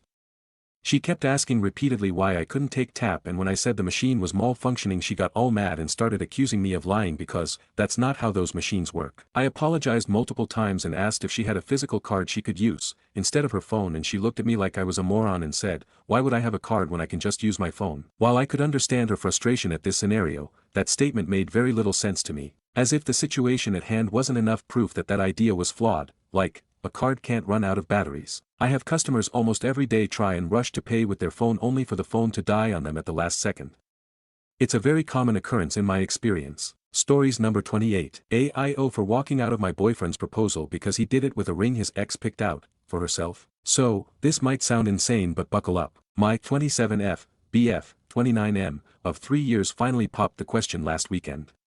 Super cute setup, low-key, just fam and close friends, fairy lights, the whole vibe. I was hyped, until I clocked the ring. Instant ick. Like, I knew that ring. I'd seen it somewhere before. Fast forward to me pulling him aside like, hey, quick cue, where's this ring from? And this man has the audacity to tell me it's the one he was gonna use to propose to his ex. And not just any ring, she picked it out back when they were playing house. I was like, excuse me? He says it's just a ring, and that I'm overthinking it. That it doesn't mean anything anymore, and he didn't want to drop more money when he already had a nice one just sitting there. Nah. I couldn't even process. I dipped. I didn't cause a scene, just told him I needed air and bounced. He's been blowing up my phone since, calling me dramatic and saying I embarrassed him in front of everyone. Some of our friends are siding with him like, girl, it's just a rock, he still chose you, but others are like, nah, that's a recycled proposal and you're not crazy for walking. So yeah. AIO for walking out because my man tried to propose with his ex's dream ring. Stories number 29. Has anyone noticed how people have massively changed in the last 20 years? General discussion. I've been thinking about how different people are now compared to 20 years ago, especially where I live in West London. It honestly feels like we're living on a different planet. Back in the day, if I went out wearing something unusual, people would stare or at least notice. These days, I could walk around in the most ridiculous outfit and no one would even blink. It's like everyone's tuned out, walking around like zombies. But not in a good way, kind of apathetic way, like you could scream desperate for attention because you're feeling lonely, and they wouldn't react or notice you. It reminds me of that Friends episode where Phoebe works in a call center and a guy calls her saying he hates his life because no one notices he exists. I used to be an elite-level aggressive skater. I won many world-class awards, doing jumps and acrobatics. Years ago, people would stop and watch in amazement. It took me decades to master those moves. But now, no one even notices. They're lost in their own heads, no one cares, everyone is apathetic and treats you like you don't even exist. It's so blatant that I can see how demotivating it is to young people who want to learn new skills. Even trying to talk to strangers feels different. 20 years ago, people were open. You could chat to someone and no one thought it was weird. Now, if anyone says anything to a stranger, they act nervous and distant. Something else I've noticed is that people just don't care about skill anymore. It used to be that if you were good at something, people respected that. It gave you motivation to keep getting better, to push yourself, but nowadays if you don't look like a model or influencer, no one pays attention. It's like the only way to get noticed is to have perfect appearance. What's the point in learning something difficult if no one cares? I get that some might think it's narcissistic to want recognition, but honestly, it's natural to need encouragement. It drives people to improve. That's human. But nowadays it feels hopeless. Like everyone's just dead inside and no one cares about anything beyond the surface. Here's my theory on what's happening. Since the rise of short-form, dopamine-hitting videos, people are scrolling through clips of world-class skills, extreme stunts, or the weirdest stuff that their brains become normalized to it. When they see something impressive in real life, it doesn't register unless it's the absolute best in the world. If you learn to play piano really well, people would be amazed 20 years ago. That would push you to keep improving, but nowadays people just think, I've seen a 7-year-old on TikTok who's even better. There's always someone younger, faster, or better online. No one is ever impressed anymore. On the plus side, I don't see gangs or thugs targeting geeky people like they used to, but it's like we've gone too far the other way. Like 1000% apathy. No one's friendly, no one wants to make new friends, and everyone seems full up in their own bubble. Have you noticed this in your area, or is it just West London? Cheers. Stories number 30. I accidentally laughed while being fired, so I built an autistic. Yesterday I was unexpectedly laid off from my job and I actually laughed during the meeting because I thought my boss was joking. I misinterpreted his smile and quick scripted speech as him joking rather than him being uncomfortable. Cringes. Then HR joined the meeting and I realized it wasn't a joke. Anyway, about a month ago, I created a tool to help me navigate communication challenges within my own neurodiverse relationship. It's helped reduce the emotional sting from misunderstandings and allowed me to let go of things much quicker than I usually do. Naturally, I also used it to process what happened between my boss and I during the above meeting. Now that I'm off work and since my mind doesn't do well with downtime, I decided to bring the translator online for the community. I'm no web designer, but this is my simple way of saying thank you to all of you. autistictranslator.com. P.S. If you come across any issues, bugs, or incorrect offensive translations, please let me know and I'll do my best to improve it. It should also go without saying that AI is still extremely temperamental and so the responses shouldn't always be taken seriously, especially for complex matters. Edit. Wow, I did not expect this to go so viral. I expected maybe 5 people to use it. I originally intended to keep this app completely free, and while I've been thrilled to see it resonate with so many people, the cost to host run the tool is rising fast. To keep the app live for the huge user base, I need some help covering the associated software costs. I've tried to keep it as cheap as possible, but please let me know if you have any issues. Lastly, thank you for the incredible messages of support. It makes me so happy reading each and every one of them. Update. A lot of you probably already know the story of how I was fired and accidentally laughed during. If not, you can see my other post in this sub, but I just wanted to share an update on where things have gone since then and express my sincerest gratitude to this community. Since that first post went viral, I have received thousands of comments, DMs and emails from autistic people and their loved ones around the world, saying their lives improved and they finally feel understood. I was also featured in the Washington Post today, which is so insanely surreal for me to think about. And it's all because our autism had my back. I'm honestly not sure I would have kept building the translator if I hadn't received so much encouragement on that very first day. So thank you. Truly, by lifting up a fellow neurodivergent, your positivity has rippled out and helped neurodivergent people all over the globe. Mickey, P.S. I still don't have a job, but honestly, I'm okay with that. This work fills my cup way more than any job I've ever had. Stories number 31. Landlord went back on his word and I got petty AF, smiley face. Me and my flatmate are moving out in less than a week now. It was a private rental, up until our landlord heard we were moving out and he switched over to a property manager. On Saturday this weekend past, we got a call from our new property manager, PM, who introduced himself, and told us that the landlord had said he wouldn't trouble us with any showings of the house before we moved out. We were so relieved, as we only had a short amount of time to get the house packed since I'm disabled and my flatmate works full-time and is only home on weekends, hence moving. So all good, we carry on packing boxes, and then lo and behold, the phone rings on Sunday. Guess who's on the other end? The bloody new PM saying, "Oh yeah, so we're actually doing a showing tomorrow at noon. Fuck you. FCK you both. In the arse. With a cactus. The house is in complete disarray with shit everywhere. Boxes, rubbish bags, furniture, obligatory cat toys, our 2,657 house plants, cleaning products, yada yada. We are exhausted but have to stay up extra late to make sure the house is in acceptable shape. I mean, we have never trashed the place and we've been extremely tidy tenants, but like, we're moving and it's chaos. Right. Enough of the setup. To the good bit. Monday rolls around. My legs are absolutely fucked after yesterday, so it's 100% a wheelchair day. The PM rings the doorbell somewhat aggressively, great start, and I yank it open to see a smidgen of hair hanging on for dear life beneath a melon-sized head. Perhaps it was because of my low point of view, or maybe he really did have a sizable melon attached to his neck. He looked uncomfortably at the chair, and I think it was in that moment that he realized I wouldn't be stepping out of the house during the viewing. Oh, no. I was gonna be there the whole time the family was looking around. He tried to make casual conversation but didn't last more than a minute of extremely uncomfortable avoidant eye contact before he excused himself to view the house for the first time ever and then went and hovered by the front door until the family arrived. I wheeled into the living room and parked myself there with a drink on the side table and observed. The PM welcomed the family as they entered the home and they were all smiles, but that stopped the second they saw me. It was a huge, excuse me what the fuck, moment that you could see all over their faces, but they had to be polite face with tears of joy. I just said, pretend I'm not here, just part of the furniture, haha. There were some awkward laughs and they all hurried past me and did their best not to make eye contact. Everyone knows if you make eye contact with someone in a wheelchair that you'll get disabled disease. Better watch out. Every time they walked past I just smiled at them and they avoided me like I had the bubonic plague. Maybe I did. It'll be an unsolved mystery. The family was asking all kinds of questions, which Melonhead didn't know any of the answers to, so eventually he came to me for help. I rolled out of the living room and the daughter reeled back like I was going to run her over. Silly girl, I only do that on Tuesdays. I gave them all the information they needed, maybe more than they needed, and finally they all agreed to get the fuck out of my house. Locked the door behind them the moment it shut. Bye forever. P.S. Fuck, sorry I'm so wordy.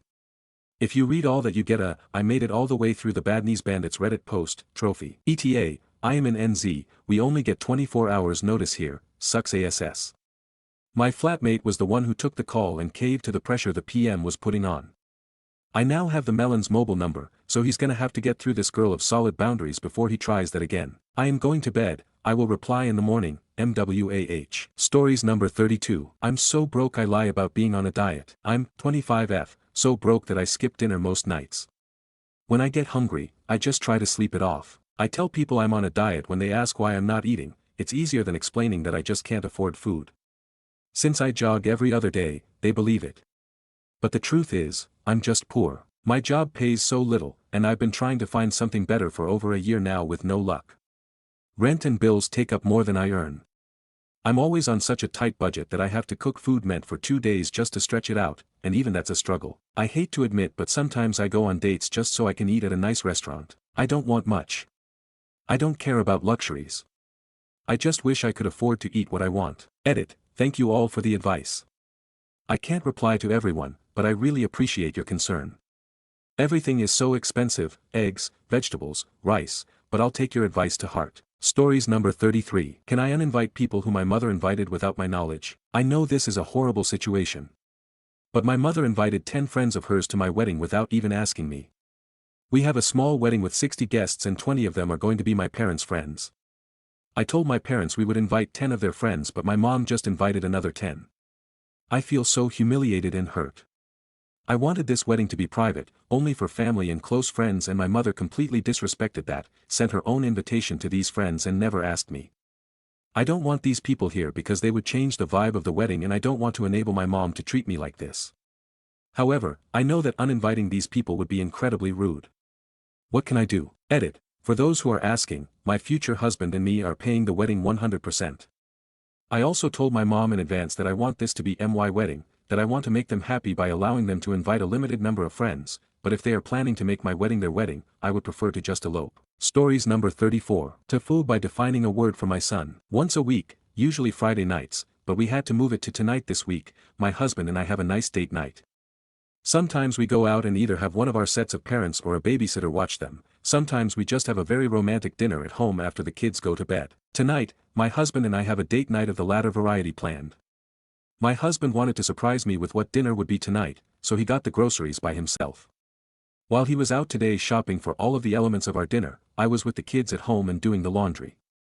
Our kids were all in the living room, with the younger 2 playing and our oldest, who's 10, watching a cooking show while he was weaving a potholder. At one point, the presenter of the show mentioned that oysters, which were in the recipe, were aphrodisiacs. My son immediately asked me what that meant, and I told him that it's a food that's supposed to make you want to have sex. He said gross, then carried on watching.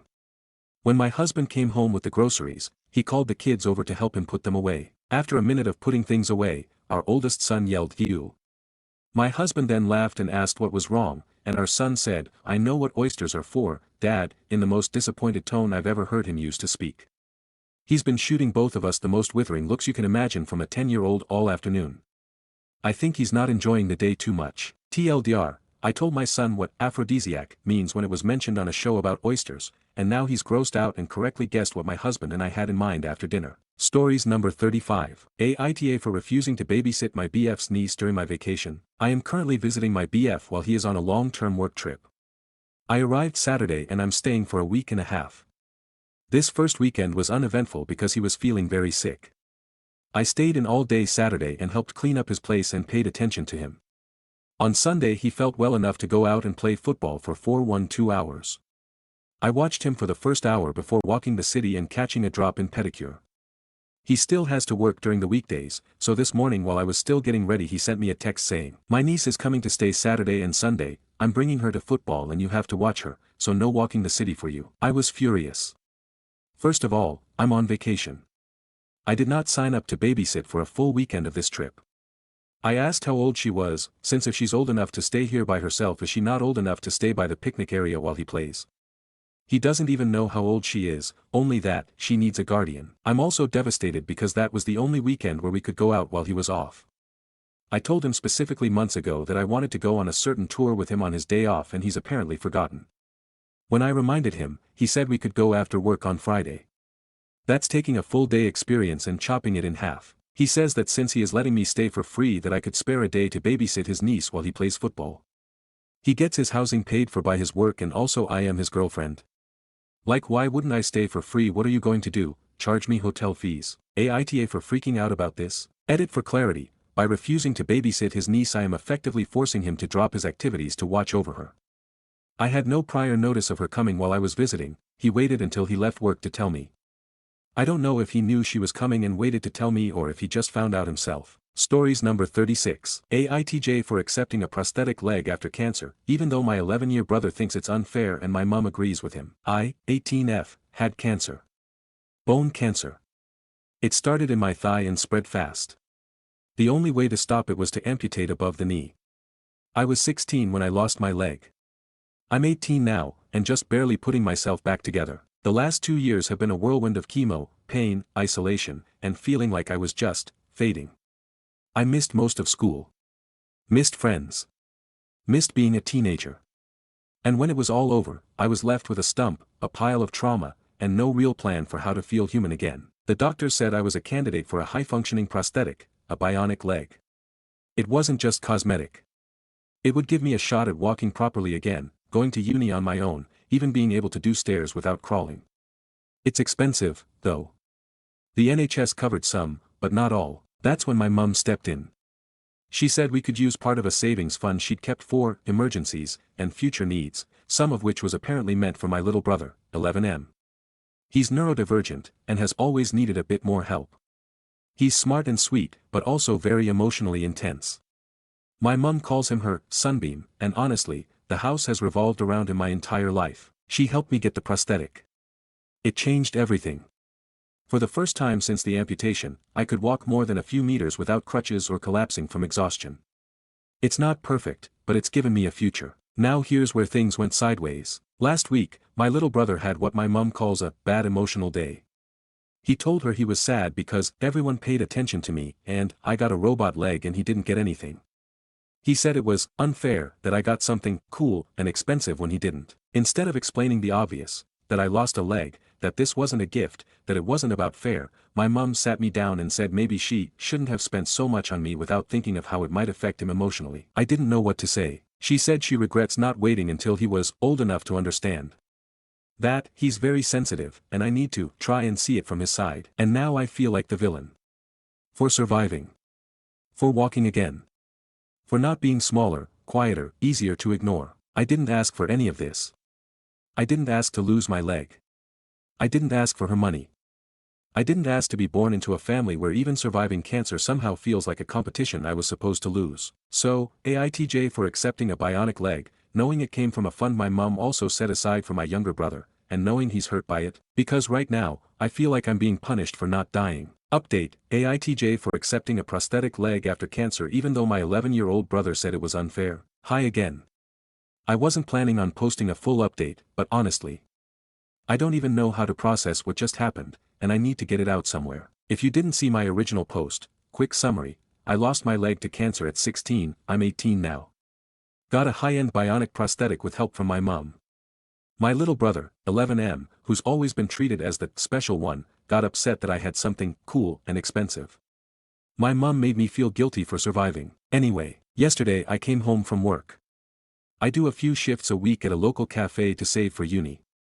I had my prosthetic charging in my room, on its dock like I always do. It's super delicate while charging because the joints are exposed and the internal circuits are vulnerable. I found my brother in my room. He had unplugged the charger. He was trying to make it move manually, bending the knee joint, yanking the ankle around to see if it would walk on its own. I yelled at him to stop, but it was too late. The main knee motor made this awful grinding sound and then the whole leg sagged like a broken doll. He dropped it and ran downstairs crying. I just stood there holding the pieces. The leg is dead.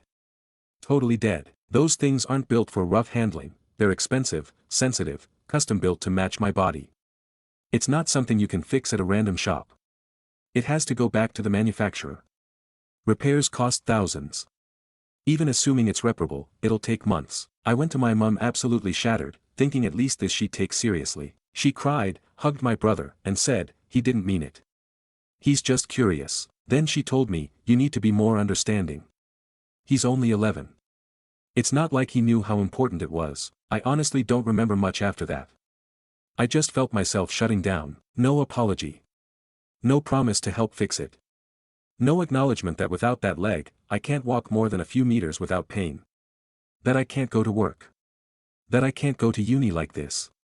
That I'm being dragged back to being helpless because a kid wanted to play with my body. The final blow. She said, it was in my room. Charging. In my private space. Now I'm trapped. I can't afford repairs on my own. The grant money is long gone. Insurance might cover some of it, maybe, but the deductible is massive. And my mum made it very, very clear she won't be helping again. I don't even know what to do. I feel invisible.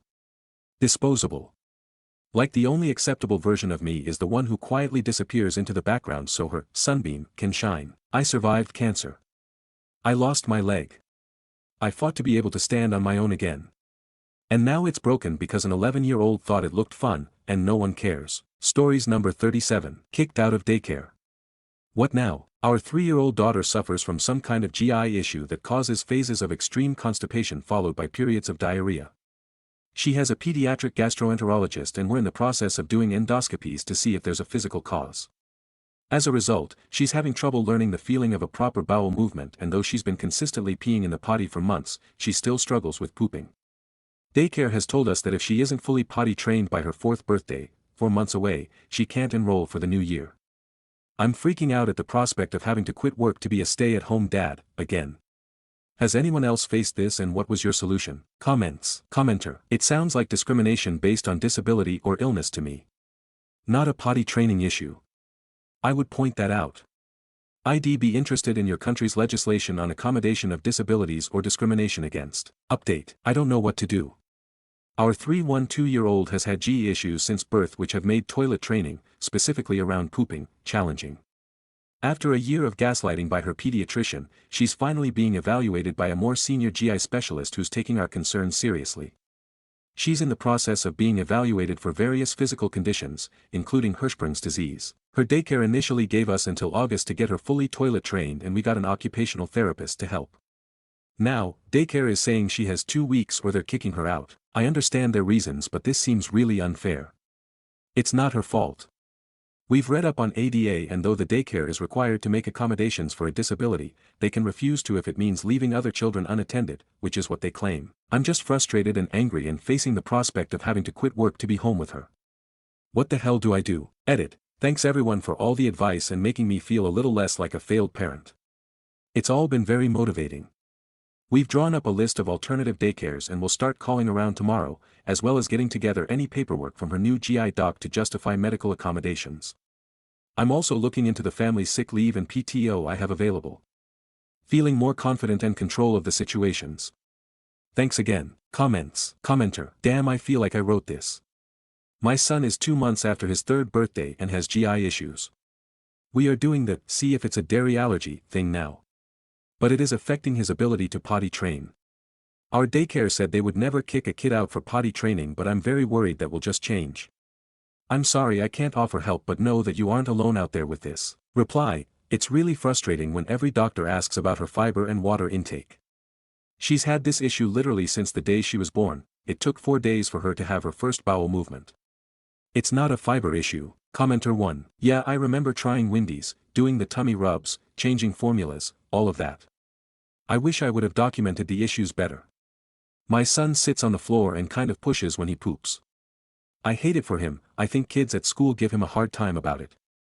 Anything similar from yours? Reply. Because she strains so much every time, she comes to us and wants to hold our hands while she stands and tries to push it out.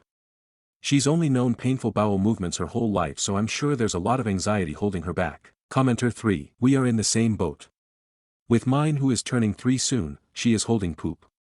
She will then scream like it's labor and push out a St. Bernard once every 3 to 4 days. We will put her on the potty every day. She will just sit there and talk non-stop about random things and won't try at all. I am at my wit ends too. More than her not going, it's more dreadful when she does. I just hate seeing her suffer. Prune juice, Miralax and whatnot. She is holding it no matter what. Reply. Watching them in so much pain is the worst part.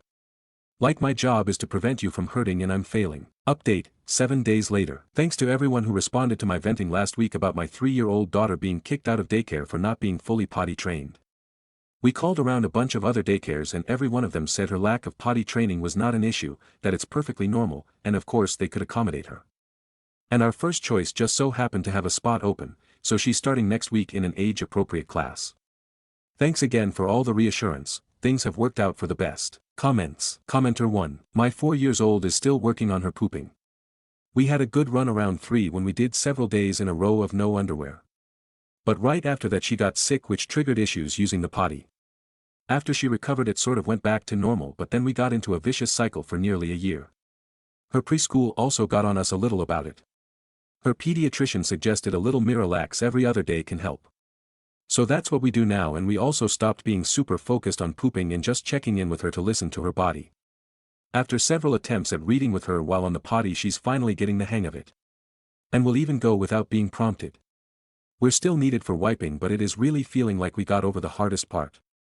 In reality, we should have known she wasn't ready around 3. Kids will do it when they're ready, when there's no pressure on them. Make it fun and don't get upset when they have accidents. It's difficult and especially frustrating when others are getting on you, which makes you feel like a failed parent.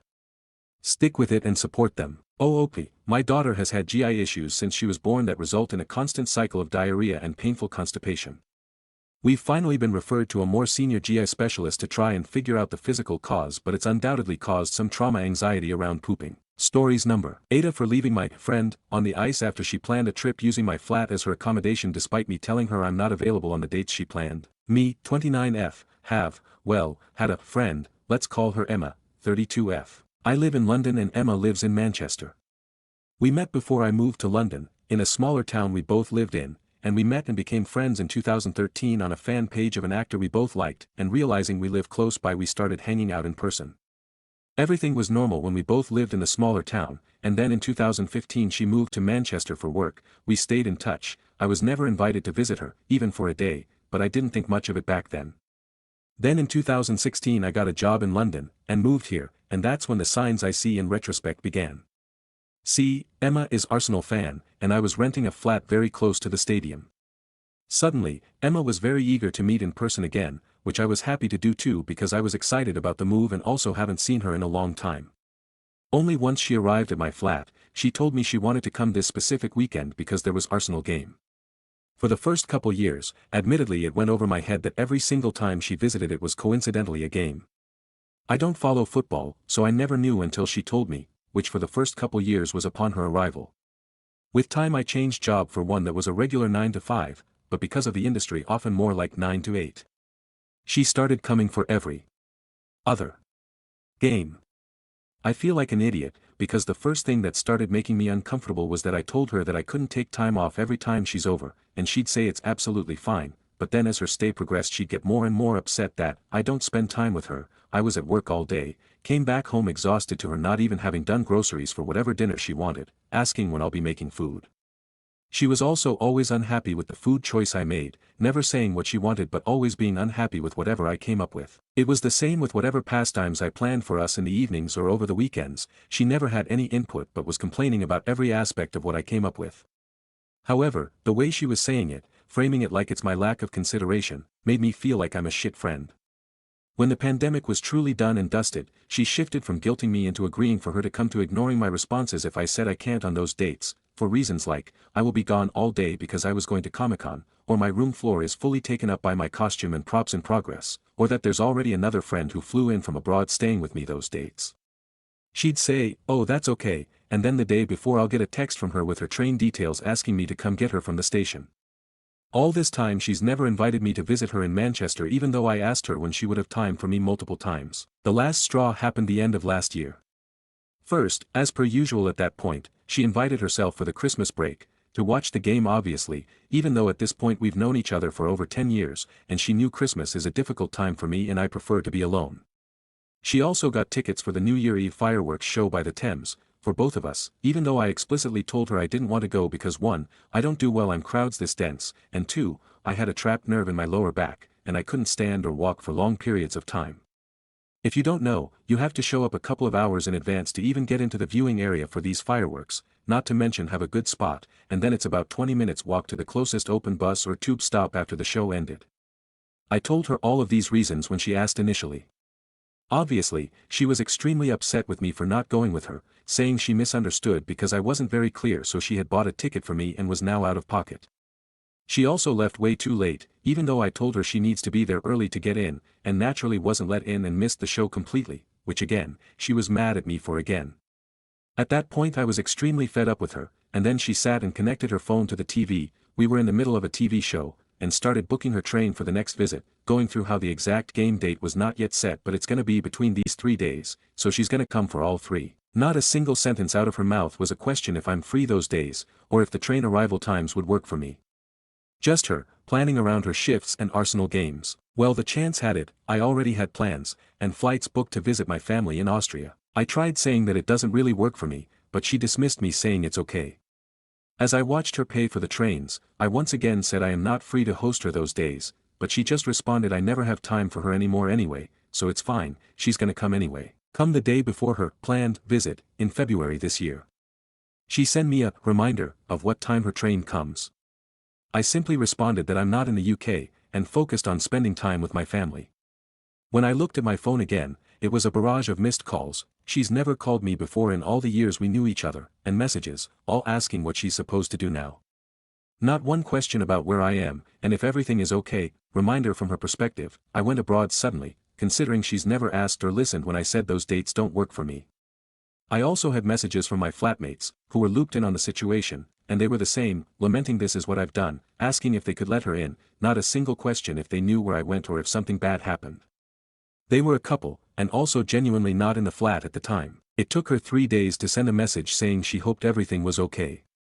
Closely followed by complaint about how difficult situation this put her in, and how she was out of pocket for the hostel, and request I make a copy of my keys for her in case this happens in the future. I responded it's good to know that all she cared about is the free accommodation I can provide. I then blocked her promptly everywhere I could. My flatmates and close friends say I've made a right decision and good riddance, but I had some colleagues say it was a bitch move and I should have tried harder to tell her she couldn't come. Are my friends biased? Am I the asshole here? Stories number 39. Aita for telling my future mother-in-law that I don't want to wear her old wedding dress on my wedding day. Throwaway and fake names.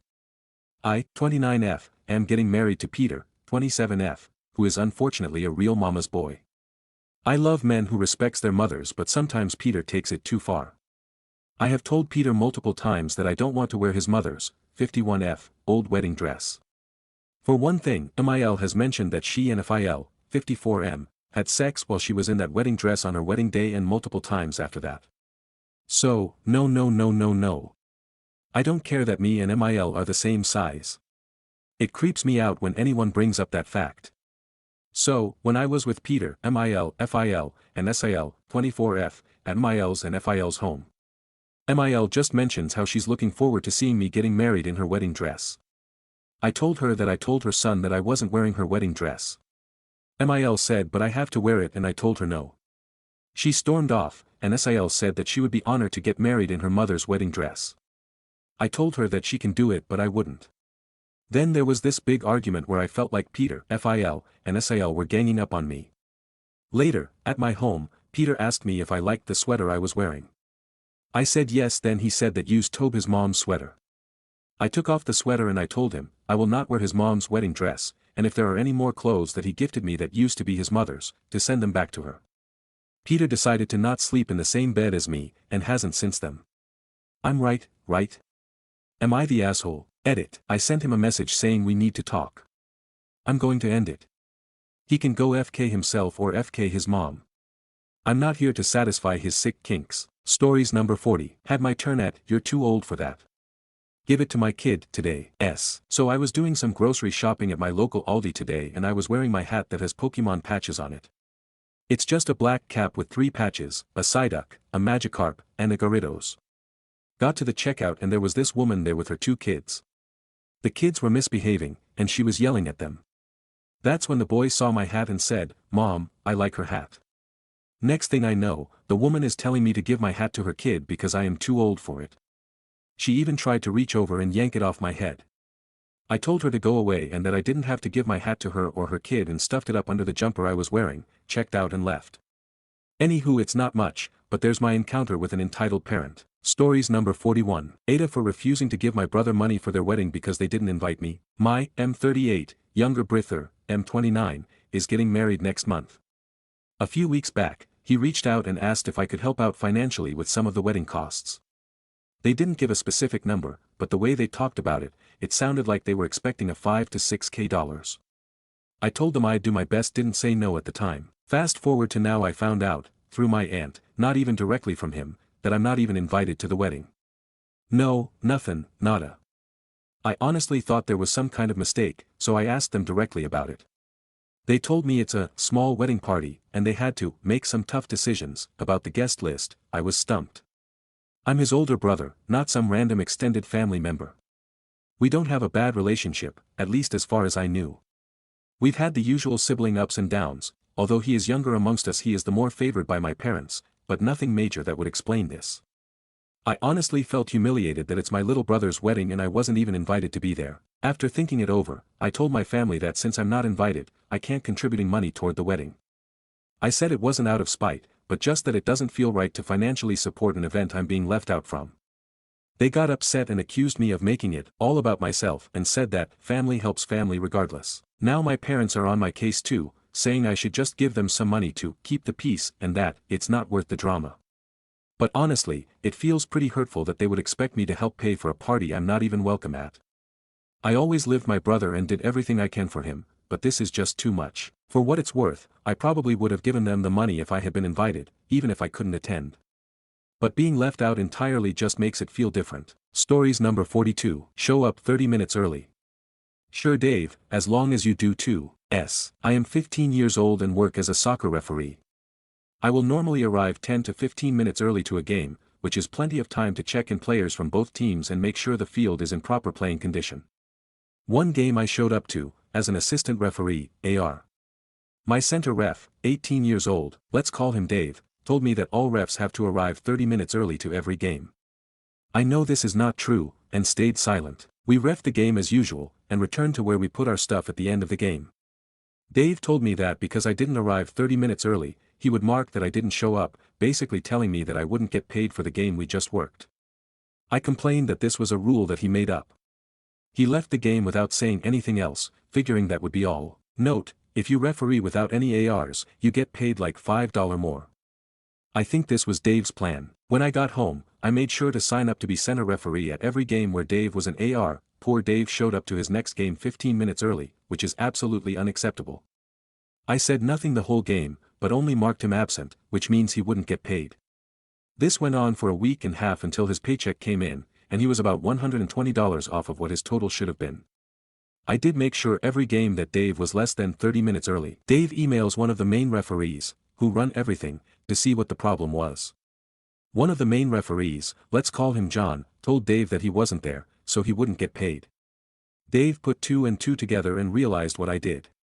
Emails were sent between Dave, John, and I, until John had the full story. Dave was fired for making up rules, and I got paid for the first game with Dave.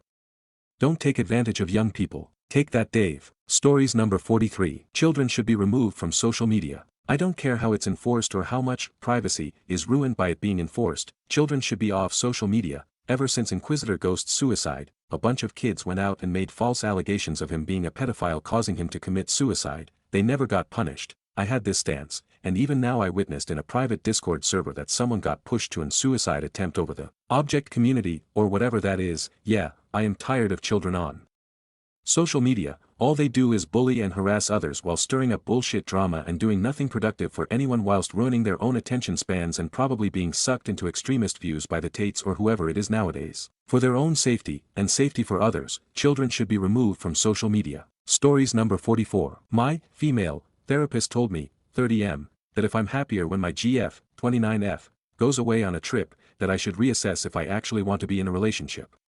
What do you think of this? Context: our 3-year-long relationship has been kind of rocky, and I've generally been feeling kind of like I really would prefer to be alone. We've tried relationship therapy and the therapist recommended discernment counseling given that I'm leaning out.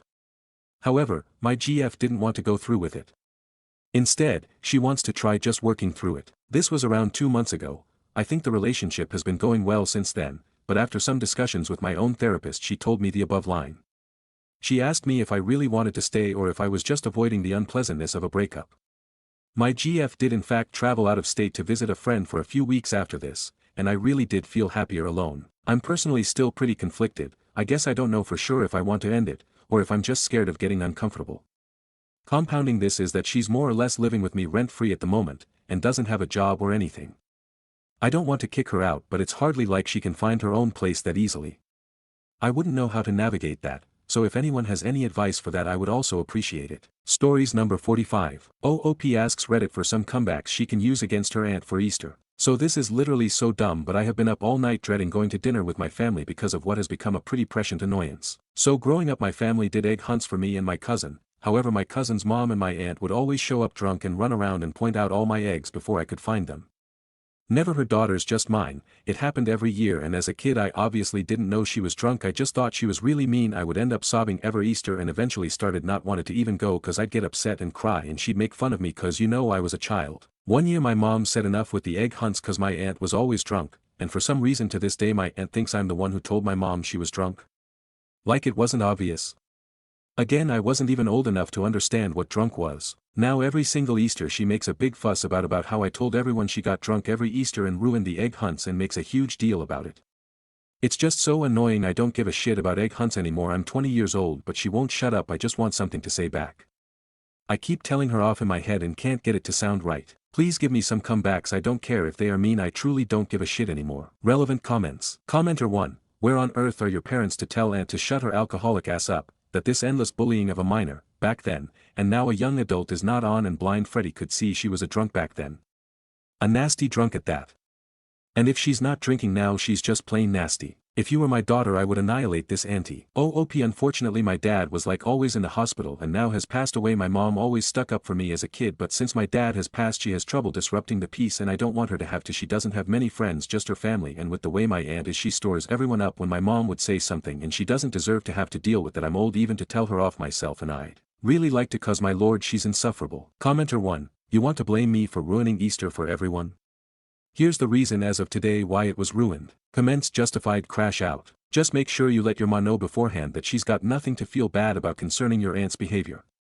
This is all on your aunt, and you're finally ripping the band-aid off and telling her what everyone is thinking. You got this, kiddo. OOPO. This is not the only thing she does. Her boyfriend's also a dick. She is waiting for me to go off. WTH_JFG. You could just state the facts.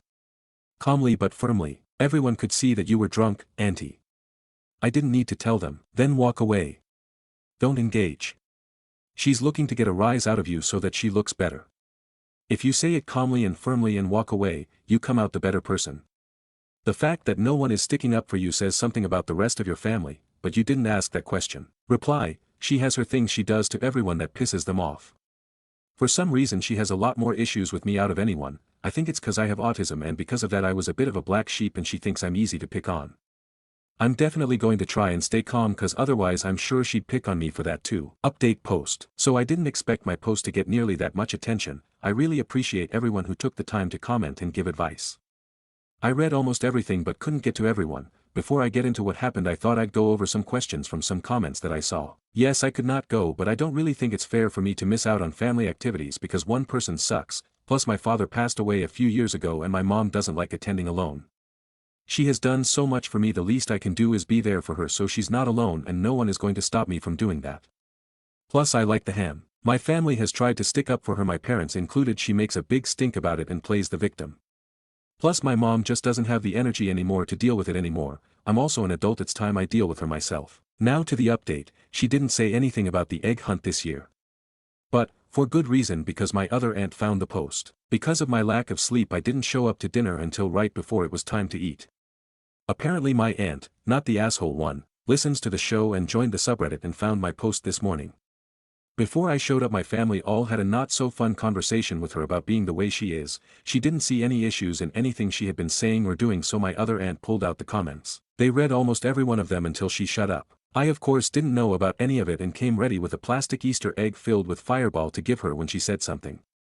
Or I was gonna hit her with a, "Oh yeah, it's Easter, shouldn't you be bullying children somewhere," but my time didn't come. She did try to make a comment about how supposedly I tried to take my cousin's Easter basket home one year when I was a kid, but before I got the chance to react my family jumped into action. They immediately started correcting her, saying that was actually her kid that did that and why does she always have to be so bitchy. Then she left and went home and my other aunt filled me in on what happened. My family also apologized for letting it go on so long, saying they didn't know it was that bad. I know this isn't what everyone was expecting, but I hope you enjoy it regardless. More relevant comments. Safe word 9999, again, YAY family. How did your other aunt find the Reddit post? She must have recognized the story. OOP, she definitely did, plus I commented some stuff about my dad and my username is similar to something else I use. Stories number 46. I found a letter my mom wrote for me 10 years after she passed. Last week, while cleaning out my childhood home to prepare it for sale, I found an old jewelry box tucked away behind a loose panel in my closet. Inside, there was a letter addressed to me in my mom's handwriting. She passed away 10 years ago. The letter wasn't anything grand, no secret confession or hidden treasure map. It was simple. She told me how proud she was of the person she knew I would become. She wrote about the little quirks she loved about me as a kid. She even made a few cheesy jokes, like she always did. Reading it, I cried like I hadn't cried in years. It felt like she had reached across time just to hug me when I needed it most. Life has been overwhelming lately. I felt so lost. But finding that letter, it was like she knew. Like she was still here, whispering, "You've got this. I don't even care if nobody believes me, I just needed to tell someone."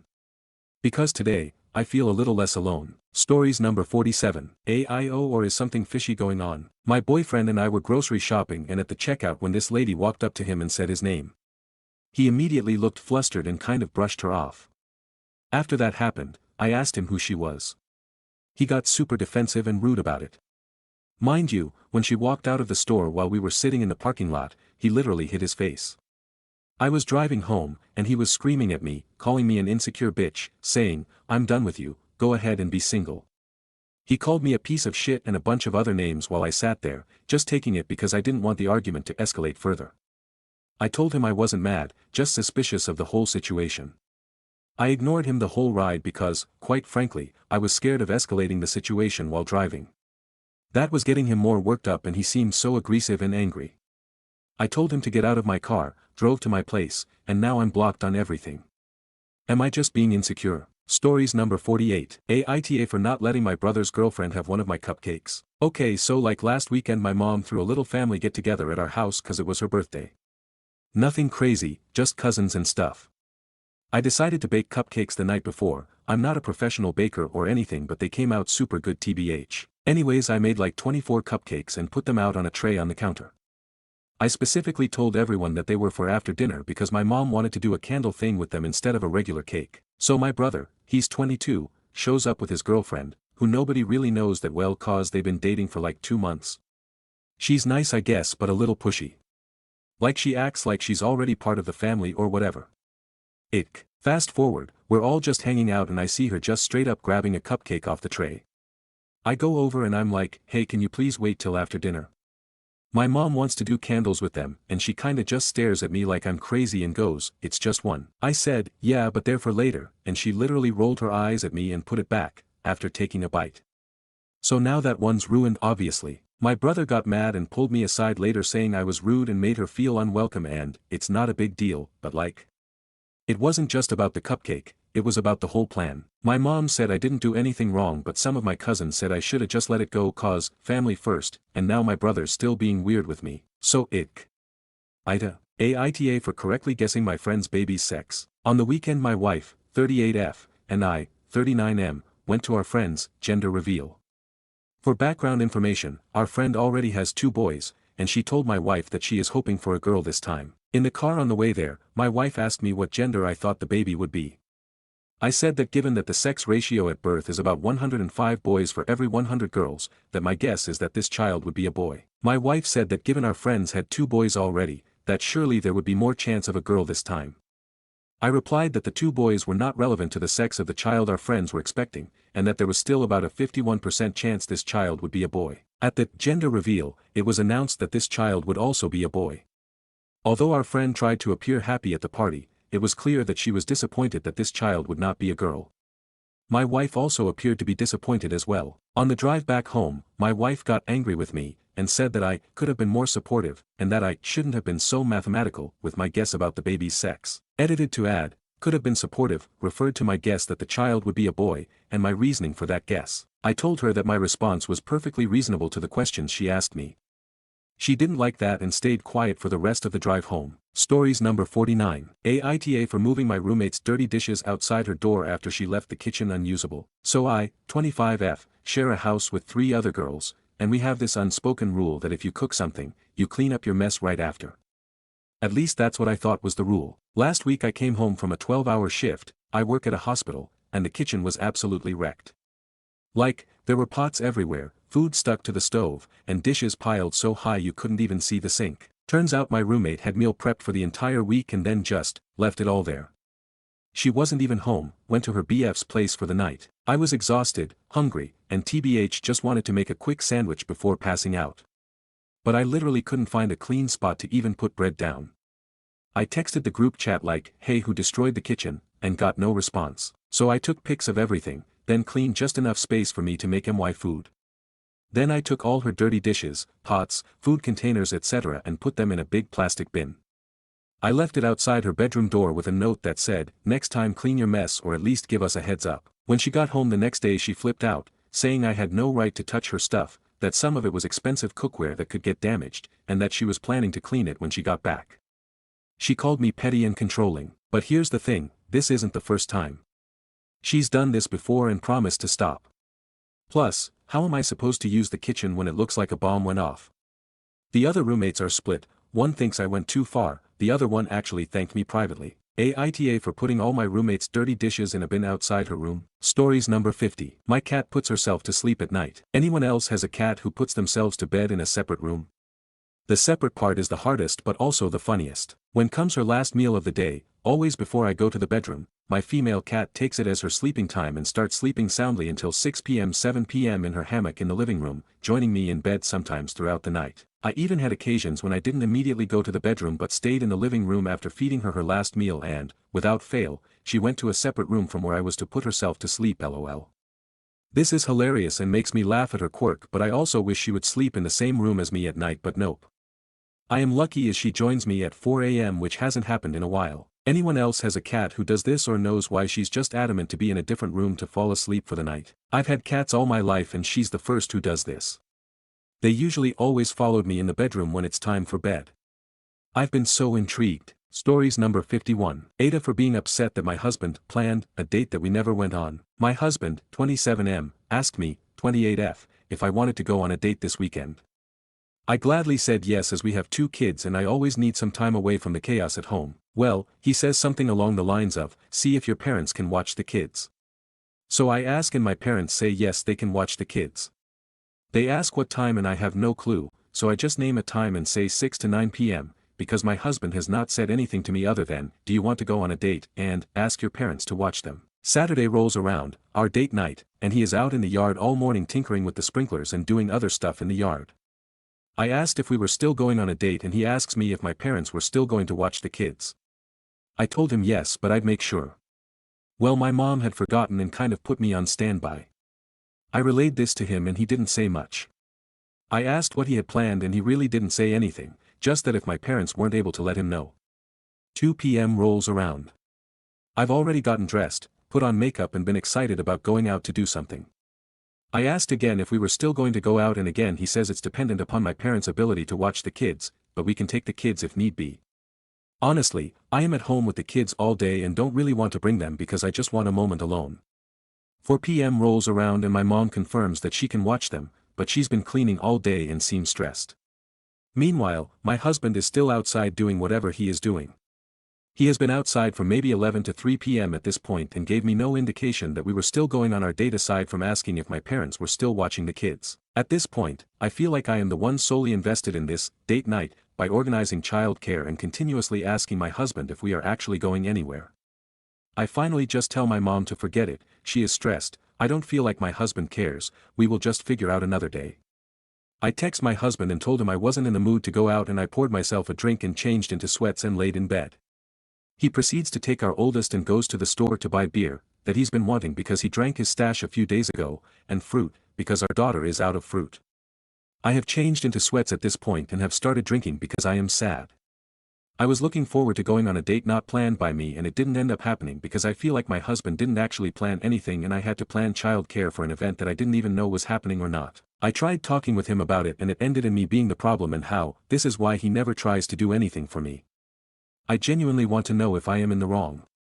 There is a lot more to our marriage than this story, but I am trying to grasp if I am the problem because I want to fix things if I am. So, stories number 52. AIO for locking up my snacks because my roommate kept stealing them. I, 19F, live in an apartment with 2 other girls, and for the most part, it's chill. Except one of them, let's call her Kayla, has this habit of eating everyone's food, then pretending she didn't. Like, girl, it's not a ghost eating my hot Cheetos. At first I was nice about it. I'd label my stuff, gently remind her, even offered to split groceries once. She always hit me with, OMG my bad, I thought it was mine. But this girl doesn't even buy hot Cheetos, like ever. So last week I got fed up and bought a little lockbox for the pantry and put all my snacks inside. Petty? Maybe. But I work and pay for my own groceries, I'm not feeding a freeloading gremlin. Now she's sulking and telling people I'm treating her like a thief and making the house tense. Our other roommate says I probably should have just talked to her again, but how many friendly chats do I need to have before it's not my job to babysit the damn Oreos? So. AIO. Relevant comments. Commenter 1, I don't think you're overreacting, especially if you have already had a talk with her. She should be respecting your belongings, and that includes food items that you bought with your own money. Reply, yes, I've talked to her about it, she just won't listen. Commenter 2, has she paid you back for the food she's already taken? That's step 1 here. Reply, nope. Because she never admit that she stole my snacks. So I just lock them. Don't want to make a scene because of snacks, but at least it won't happen again. YK. Commenter 3, tell her you treat her like a thief because she is a thief. Reply, and she talks about it like I'm the bad one here. Commenter 4, Nor, it's your food and you have all the rights to store it however you want cause you're paying for it. Your roommate is trying to make you the villain when clearly she can't keep her hands off of your snacks. Reply, if she asks nicely of course I'd share, you know, pleading face. Commenter 5, make sure the lockbox is transparent, so that she can see what's inside but cannot reach for it. Reply, right. I think I will need to do that. And NSBP, update. So ever since I locked up my snacks, Kayla's been acting super weird. Not like full-blown mad, but giving me that energy. You know when someone says they're fine, but they're slamming cabinets a little harder than usual? Yeah, that. She hasn't touched my stuff since, which is a win. But now she keeps making these comments like, oh, I'd offer you some but I don't want to get accused of stealing anytime she eats something. And I just smile like, girl, please. Our other roommate, bless her peacekeeping soul, tried to gently suggest that maybe I could take the lock off now that the point has been made, but I was like, nope. I don't trust people who act offended when you set a basic boundary, honestly. The vibe's kinda tense but also peaceful. My snacks are safe. My energy is unbothered. She even labeled her cereal the other day, so I guess the message really landed. Anyway, thanks for the support. Turns out locking your hot Cheetos can lead to personal growth, for everyone involved. LOL. Relevant comments. Commenter 1, Nor. If they are eating your food, then you have every right to lock it up. The fact this is annoying them is another reason why you shouldn't take it out, they'll just go back to eating it. Reply, she is so dramatic and play victim. Commenter 2, roommate is hurt that the freebies have ended and rather than apologizing and owning it, they are being passive-aggressive and blaming you for stopping her. Things will either settle or they won't. Don't change what you are doing, safeguard your stuff, because I think once you stop things will go back to exactly how they were before. Let roommate be pissy, she needs to grow up and learn how to deal. Reply, she acts like a child, telling people I'm the bad one in this situation. Commenter 3, the shoe pinches when it's on the other foot. First you were uncomfortable because your items were being stolen. Now you're not. First she was comfortable stealing your stuff. Now she's not. If you want to confront her, just say, look, I don't know what your problem is.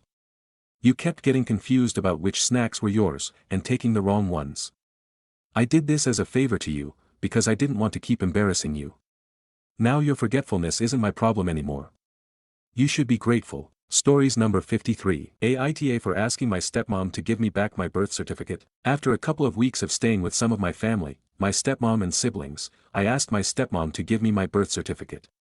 I wanted to keep my documents with me back home in case of emergency. As she opened the folder where she keeps my papers, I noticed there was about 4 copies of it, my high school diploma, some vaccines records, and other personal papers. She was handling the folder and going through them, and if I asked for one she would think a little and then hand it to me. Or ask, oh, you need this, and hand it then. I managed to get a little courage, she has always intimidated me. The years I lived with her and my dad and siblings I always felt and was made to feel like the odd one out. During the good times, they did welcome me somewhat, on bad times I'd feel unwanted and like a visiting, unwanted nuisance. So after I get this courage, I asked her calmly to give me everything. All my papers. She wanted to keep 1 copy. I said I'd take them all. New edit. I also noticed by then she was keeping 2 copies of my naturalization paper, citizenship paper, to the side and out of the folder. It felt like she wanted to keep those too. I took them as well. End edit. She got really emotional and, in our language, she said the equivalent of I'm being stingy or I'm skimping on her. I stayed calm and explained I just want to keep my papers and that I and my husband agreed to bring back home our documents and put them together. She raised her voice, sounded very upset, and like she was about to cry. My hands were shaking cause she low-key scares me, but I stayed calm and I said I hear her but I'm still taking them. She's more upset, so my sister, her kid, intervened. My stepmom said I must think she wants to do something bad with it. I said no. My sister explained that it's mine and asked why she needs my birth certificate, and she said she could need it for in case she divorces my dad for whatever paperwork there might be. If my dad dies and the house they live in needs to be split between the kids, as far as I know, I was never part of this equation. I never lived in this house. I'm pretty sure that's their house and my dad doesn't even live here anymore because they had a huge fight. Part of me kept pushing, though firmly and calmly, because I don't want anyone to have my documents and because I felt that I should push myself to stand up to her for what I think is mine. In the end she said something like, fine, take it all. I don't want anything. But if we need something for paperwork we won't have it. Anyway, she's very upset, I'm scared, and she's my ride to the airport tomorrow, lol. TLDR, I asked my stepmom to give me all copies of my birth certificate and she is upset because I won't let her keep one copy. Edit, typos, more detail. Aita. Update. After a few sleepless hours, I still took her ride to the airport. I didn't want her to feel even more insulted. During the ride she apologized for having gotten too excited but said I hurt her feelings because it shows I don't trust her. As someone suggested, I told her it's not personal, would have asked the papers out of anyone. I told her I wouldn't stay over at the house of someone I don't trust. I thanked her for having taken care of my documents thus far. She said that she understands since she's not my mom she can't make me do things, but that if I was her kid she would. She said she loves me almost like a daughter. This is news to me. We talk like once a month and mostly initiated by me. I believe at best, she just felt moved at that instant, and that she was just trying to take care of the family. She tried to make me feel guilty by saying, I understand you don't get it because you didn't grow up with a united family, like my kids, or, it's clear that you don't trust me because if you did, you wouldn't take your papers. I admit she succeeded in making me feel bad, but I am also aware that this is emotional manipulation, conscious or unconscious. And I stood by my decision. All in all I feel proud of myself for standing up for myself, especially with someone who is very good at making you feel guilty and uses words to make herself seem the right one in the situation. I feel like I could give myself my own new scout badge. Update, I just talked to my dad and he believes my stepmom is afraid of me coming after my part of the house, where she and siblings live. I had no idea I even have a part in this house lol and was never even thinking about any monetary splits. I wish they'd get divorced, sort out their belongings, and decide what belongs to who. Stories number 54. Aita for kicking out my husband after he went to go see and comfort his ex-girlfriend. I, 32F, and my husband, 38M, have been married for 3 years. Our relationship has had its ups and downs but we're a relatively happy couple. Though, in the beginning of our relationship, he was also dating Angela, 24F, 5 years ago. I was unaware of this other relationship but when I found out, I confronted him and he told me that since we weren't officially dating that he didn't know we were exclusive. I told him that if he didn't cut off this relationship with Angela, that I was going to break it off. We left it at that and we didn't talk for a while when he came to my apartment unexpectedly weeks later saying it was over with Angela and that he wanted to try again and asked me to be his girlfriend. Ever since then we have been a pretty normal couple. We have our moments but our relationship is going good and I believe he is my soulmate. Recently there's been an issue in our relationship though, Angela. 3 weeks ago, we were out running errands and went to a small boba shop that just opened up next to our local grocery store. As we were off to the side looking at the menu, from the corner of my eye I see a woman that looks similar to Angela walk in. I do a double take and sure enough it's her. I feel an intense amount of dread and hope that hubby doesn't see her. As I'm internally panicking, I hear a woman's voice call for my husband. And as you might have guessed, it was Angela. My husband turns around and they have a small but awkward conversation. The whole time I just disassociate and stare off to the distance until she asks my husband, "Is that your wife?" To which he just nods and holds my hand. I pretty much just awkwardly smile and prayed this encounter would end the whole time. Eventually she gets in line and we wait behind her. I felt so embarrassed, I immediately got out drinks and leave. That was that, until 2 weeks ago when I saw my husband's phone light up to a Facebook Messenger notification. I asked him who it was from as he never uses Messenger. He said it was from an old friend. I asked who and he said I wouldn't know.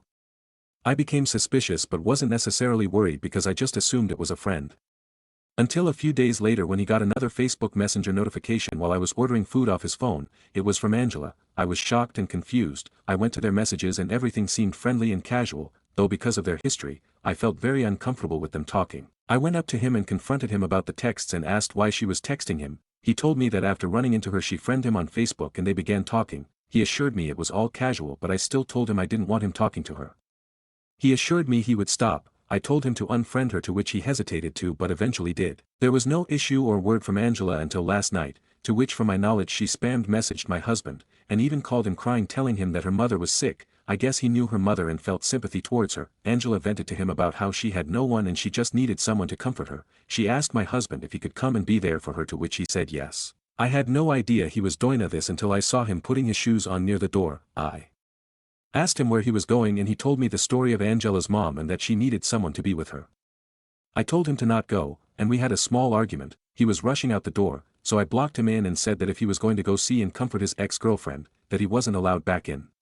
He scoffed and pushed past me. I watched as he left. I went back inside, poured a few drinks while I tried my hardest to not cry and blow up his phone. Eventually, 3 hours passed and he came back home. I sat on the couch during this, and as he came in I told him that he wasn't allowed to sleep here. He was shocked, and we got into another argument, and to cut it short, he told me he had nowhere to go, so I told him that maybe he should go to Angela as they seem to help each other a lot. He then left again and I haven't heard anything from him. I'm currently staying up and have had a few drinks. I decided to post this on Reddit as I feel like I might have overreacted and been in a hole. I just need advice on how to handle this whole situation as I'm barely able to process what to do. I'm sorry if this was long, I needed to vent. Edit. Hi everyone, goodness so many of you, thank you everyone for commenting and your support. I'm going to respond to some comments right now. Small update, I eventually went to sleep and sent a text that I was sick and wasn't coming into work today. It's currently 2 p.m. where I live and I've just been napping and kind of out of it. I haven't heard from him at all and he hasn't came back home. I'm kind of worried as I don't know where he's at. His location has been off since yesterday. I might send him a text later to make sure he's okay. I don't know if this is a good idea as I'm not in the best mindset right now and have been in zombie mode. As of now, I'm trying to process what even happened as it went by so fast. I'll keep you all updated if anything happens. Thank you all again. Final update, Aita for kicking out my husband after he went to go see and comfort his ex-girlfriend. Hi everyone, it's been a while and I know an update has been overdue and I feel like I can finally now give you guys one. It's been a few weeks and a lot of stressful things have happened, so I apologize for not updating sooner. I finally have a minute to update and I'm going to try to summarize events as a lot has happened, so I'm sorry if details seem to be missing. When I went back home, my husband wasn't there. He was at work. I contemplated a ton and was very nervous to confront him as I dislike confrontation and what comes out of it. I was also sick and feeling weak, so I just decided to go to sleep and confront him the next morning. The next morning came and we did talk. At first it was awkward small talk over breakfast. He was being extra sweet though since he bought me coffee before I woke up. It was nice. I didn't want to make a huge deal out of it, so I just mentioned the picture. He was somehow offended and asked to see it. I showed him and he said something like, "Oh, it's just song lyrics and means nothing." We went back and forth on this. Don't fully remember what was said, but ultimately I just let it go. I went back to work the next day, and for the next few days me and him would argue about Angela almost every day. The only times we didn't argue is when we would ignore each other, which was done 90% of the time. I know this was childish of us to do, but I was mad at him and just didn't feel ready to try and repair things. Getting a divorce or separating also felt extreme at the time as I had no evidence of him cheating, and it was just a theory. Work was honestly like an escape as I had my friends' co-workers there and was able to just be away. For reference, I worked at a small independently owned office as a receptionist. I've worked there for 5 years and it was my favorite job. Our boss was great, pay was good, I had friends there and benefits were amazing, and despite occasionally being yelled at over the phone, it was honestly the best job I've ever worked at. Then randomly at work we started to get prank calls. Now it's not totally unusual, but these ones would happen every day. It would usually be someone just screaming and then hanging up. We were instructed to wait for the other person to speak first during this. After a few days these prank calls did stop, but we kept getting calls from different people asking to talk to our boss, which was odd because rarely would we get this request. This happened multiple times a day for a few days. My boss usually sends these calls to voicemail as he's busy, so few days later I'm about to leave when he asks if I can stay for a bit and talk to him in his office. I did, and this is where he showed me the voicemails and asked if I knew these people. They were all complaints about me. I didn't recognize any of the voices, so I said no. My boss assumed these weren't real, but to try and find out who these people might be, because of this when someone would call and ask to talk to our boss we had to ask for a phone number and name. Some would provide it, some wouldn't. Eventually this would happen every single hour, and again all complaints about me. My boss decided to just send me home for a few days to see if the calls would end, which they didn't. A few days turned into a week and then I got a call and was fired. From what my coworkers told me, the calls continued and my boss was just sick of it, as he would have to call back each time, and decided it was just easier to fire me. I suspect this was Angela and her friends doing this to try to get me fired, and they succeeded. During the week I was home, it was driving me crazy, as sometimes I would have to be home with my husband and all I wanted to do was just argue, though no issues until I caught him stalking Angela's Instagram. He would sleep on the couch and I would sleep in the room. I caught him when I saw him on his phone from the hallway. I honestly was just tired from it all, so I did blow up at him. His excuse was he just wanted to check up on her. When I told him I was fired and that I suspected it was Angela, he basically called me crazy and said she would never do anything like that. I was so drained that I didn't even argue. In fact, I didn't even talk to him anymore, which is probably why he felt it was okay to come home late one night, drunk with faded lipstick on and glitter. We had another argument and he left. He didn't come back for days and sent flowers and my favorite food to me with a note that said, "I'm sorry, I love you." He came home later that day and he looked pretty distraught and wanted to explain. I let him. His reasoning was that he felt awful about how our relationship was and needed to de-stress from it. He went out with a few friends for drinks and some girl kissed him and was dancing up on him. He said he rejected her immediately and felt disgusted. I don't know if I believe that still. I asked about Angela and if he was still talking to her, to which he said no, but she did reach out a few times and he did see her once. I asked if they ever slept with each other and he said no, but she kissed him and he rejected her. I asked a whole bunch of other questions about our relationship and some of the answers did hurt. I told him I wanted to separate just for a little bit. He broke down crying and begged me not to leave him. I apologized and packed most of my things as he was on his knees next to me apologizing. I ignored him and left. For the last 2 weeks I've been at my parents' house. I finally told them what happened and they despise him.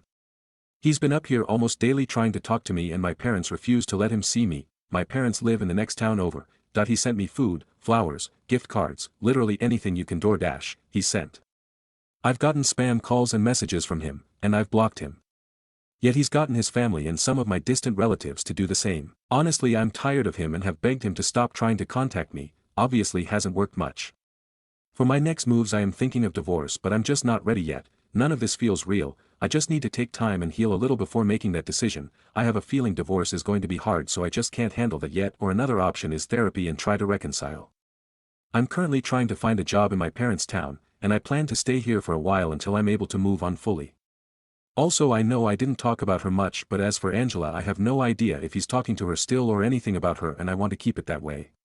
I don't think there is going to be another update since our relationship is pretty much over. Thank you to those who checked up on me and commented advice. I'm forever grateful. Stories number 55. People are just blatantly racist now and you can't even be upset about it. Seriously, I could have sworn it wasn't like this 5 years ago. Take a quick look at X and you tend to get the average clan meeting, but the bigger issue here is that it feels like this is affecting my normal everyday life now. I was having a conversation with an acquaintance and he was like, "I hate black monkeys like you." He meant it as a joke, but it wasn't funny to me.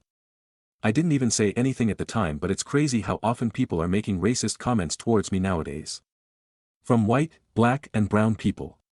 Another guy who I was friends with called me the hard R because I said I didn't want to play a game.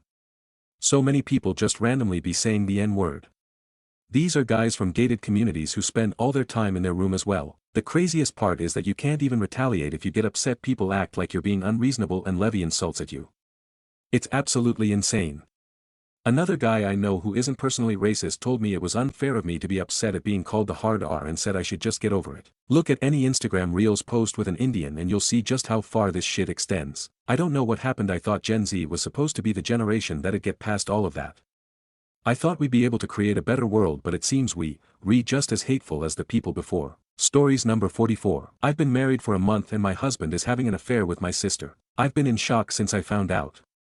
We have been married for a month. He's been having the affair with my sister since before we got engaged back in November. My sister is 8 months pregnant. Her husband was the one who discovered the affair, and he is divorcing her. He had to get a test done on the advice of his aunt, who is a solicitor, to make sure their 1.5-year-old son was his child, but my sister doesn't yet know if her husband or my husband is the father of her baby. I'll be seeking a divorce even though my husband wants us to go to counseling and stay married. I'm an advocate, a barrister, so I won't have any trouble finding a solicitor at least. The law only takes adultery into consideration as to why the marriage broke down and not for how the assets are divided or settled. However, at least I will not have to pay him support since we were only married for a month before I moved out of our flat. I will never speak to my sister again no matter how much she begs me to forgive her, and I am not staying married to my husband no matter how much he begs me to stay. I don't believe either of them when they say they are sorry. Not one bit. Update, I've been married for a month and my husband is having an affair with my sister. People who say you should get over it when someone cheats on you have no idea what it is like. Last June I, F37, found out my husband, M39, was having an affair with my sister, F27. I had been married for a month. Their affair began before I was engaged. My sister's husband, M27, was the one who first found out. When it was discovered, my sister was about 8 months pregnant with a baby girl and it turned out my ex-husband is the father. Apparently he was furious when he found out because he didn't want children. My ex-husband and I met in an online dating group for people who don't want children, or to date people who have children from former relationships. My ex-husband and my sister both begged me to forgive them. My sister said she can't help it that she fell in love him and my ex-husband said he couldn't be blamed for what happened. I couldn't believe they thought what they did could be forgiven and forgotten. My ex-husband didn't want a divorce and neither did my sister from my former brother-in-law. I'm divorced now. I'm an advocate, known as a barrister in the rest of the UK, so I was fortunate to already know the best solicitors who could represent me in my divorce. Since I was only married for a month before I sought a divorce and moved out of our flat, I did not have to pay my ex-husband maintenance and the divorce did not take long. It's a different story for my sister and my former brother-in-law. They were married for longer, they own property and they have a son together. He was 17 months old when the affair was discovered. My sister may end up having to pay spousal and child maintenance since she earns more. Their divorce is ongoing. I haven't spoken with my former brother-in-law since I first left my ex-husband but I feel badly for him. He was devastated when he found out about the affair and the baby not being his child. He didn't deserve any of that. People who say you should just get over it when someone cheats on you have no idea. I have never felt pain like this before. It wasn't even just emotional. It was physical as well. I'm still heartbroken over this. I had no idea anything could hurt so much. I'm going to start seeing a counselor but it doesn't feel like enough. I haven't seen or spoken to my ex-husband since I moved out of our flat. The only contact during the divorce was through our solicitors. He's dead to me and so is my sister. I haven't seen or spoken to my sister since shortly after I left my ex-husband and I never want to see her again. She's dead to me. I don't think I'll ever heal from this. I'm fortunate my parents, my other sister and most of my family support me and have disowned my traitor sister and no longer have contact with her. Anyone who tells me I should forgive her or chooses her over me gets removed from my life with no second chance. I don't ever want to hear anything about either one of them again. From what my ex-husband's solicitor said during my divorce they, sister and ex-husband, plan to marry after she is granted a divorce. I haven't heard anything about either one of them since then. I try not to even think about either of them. They were two of the people I loved most in the world and they did something that I'll never heal from. They are selfish and they destroyed me. Anyone who says I should get over this or forgive and forget has no idea what it is like.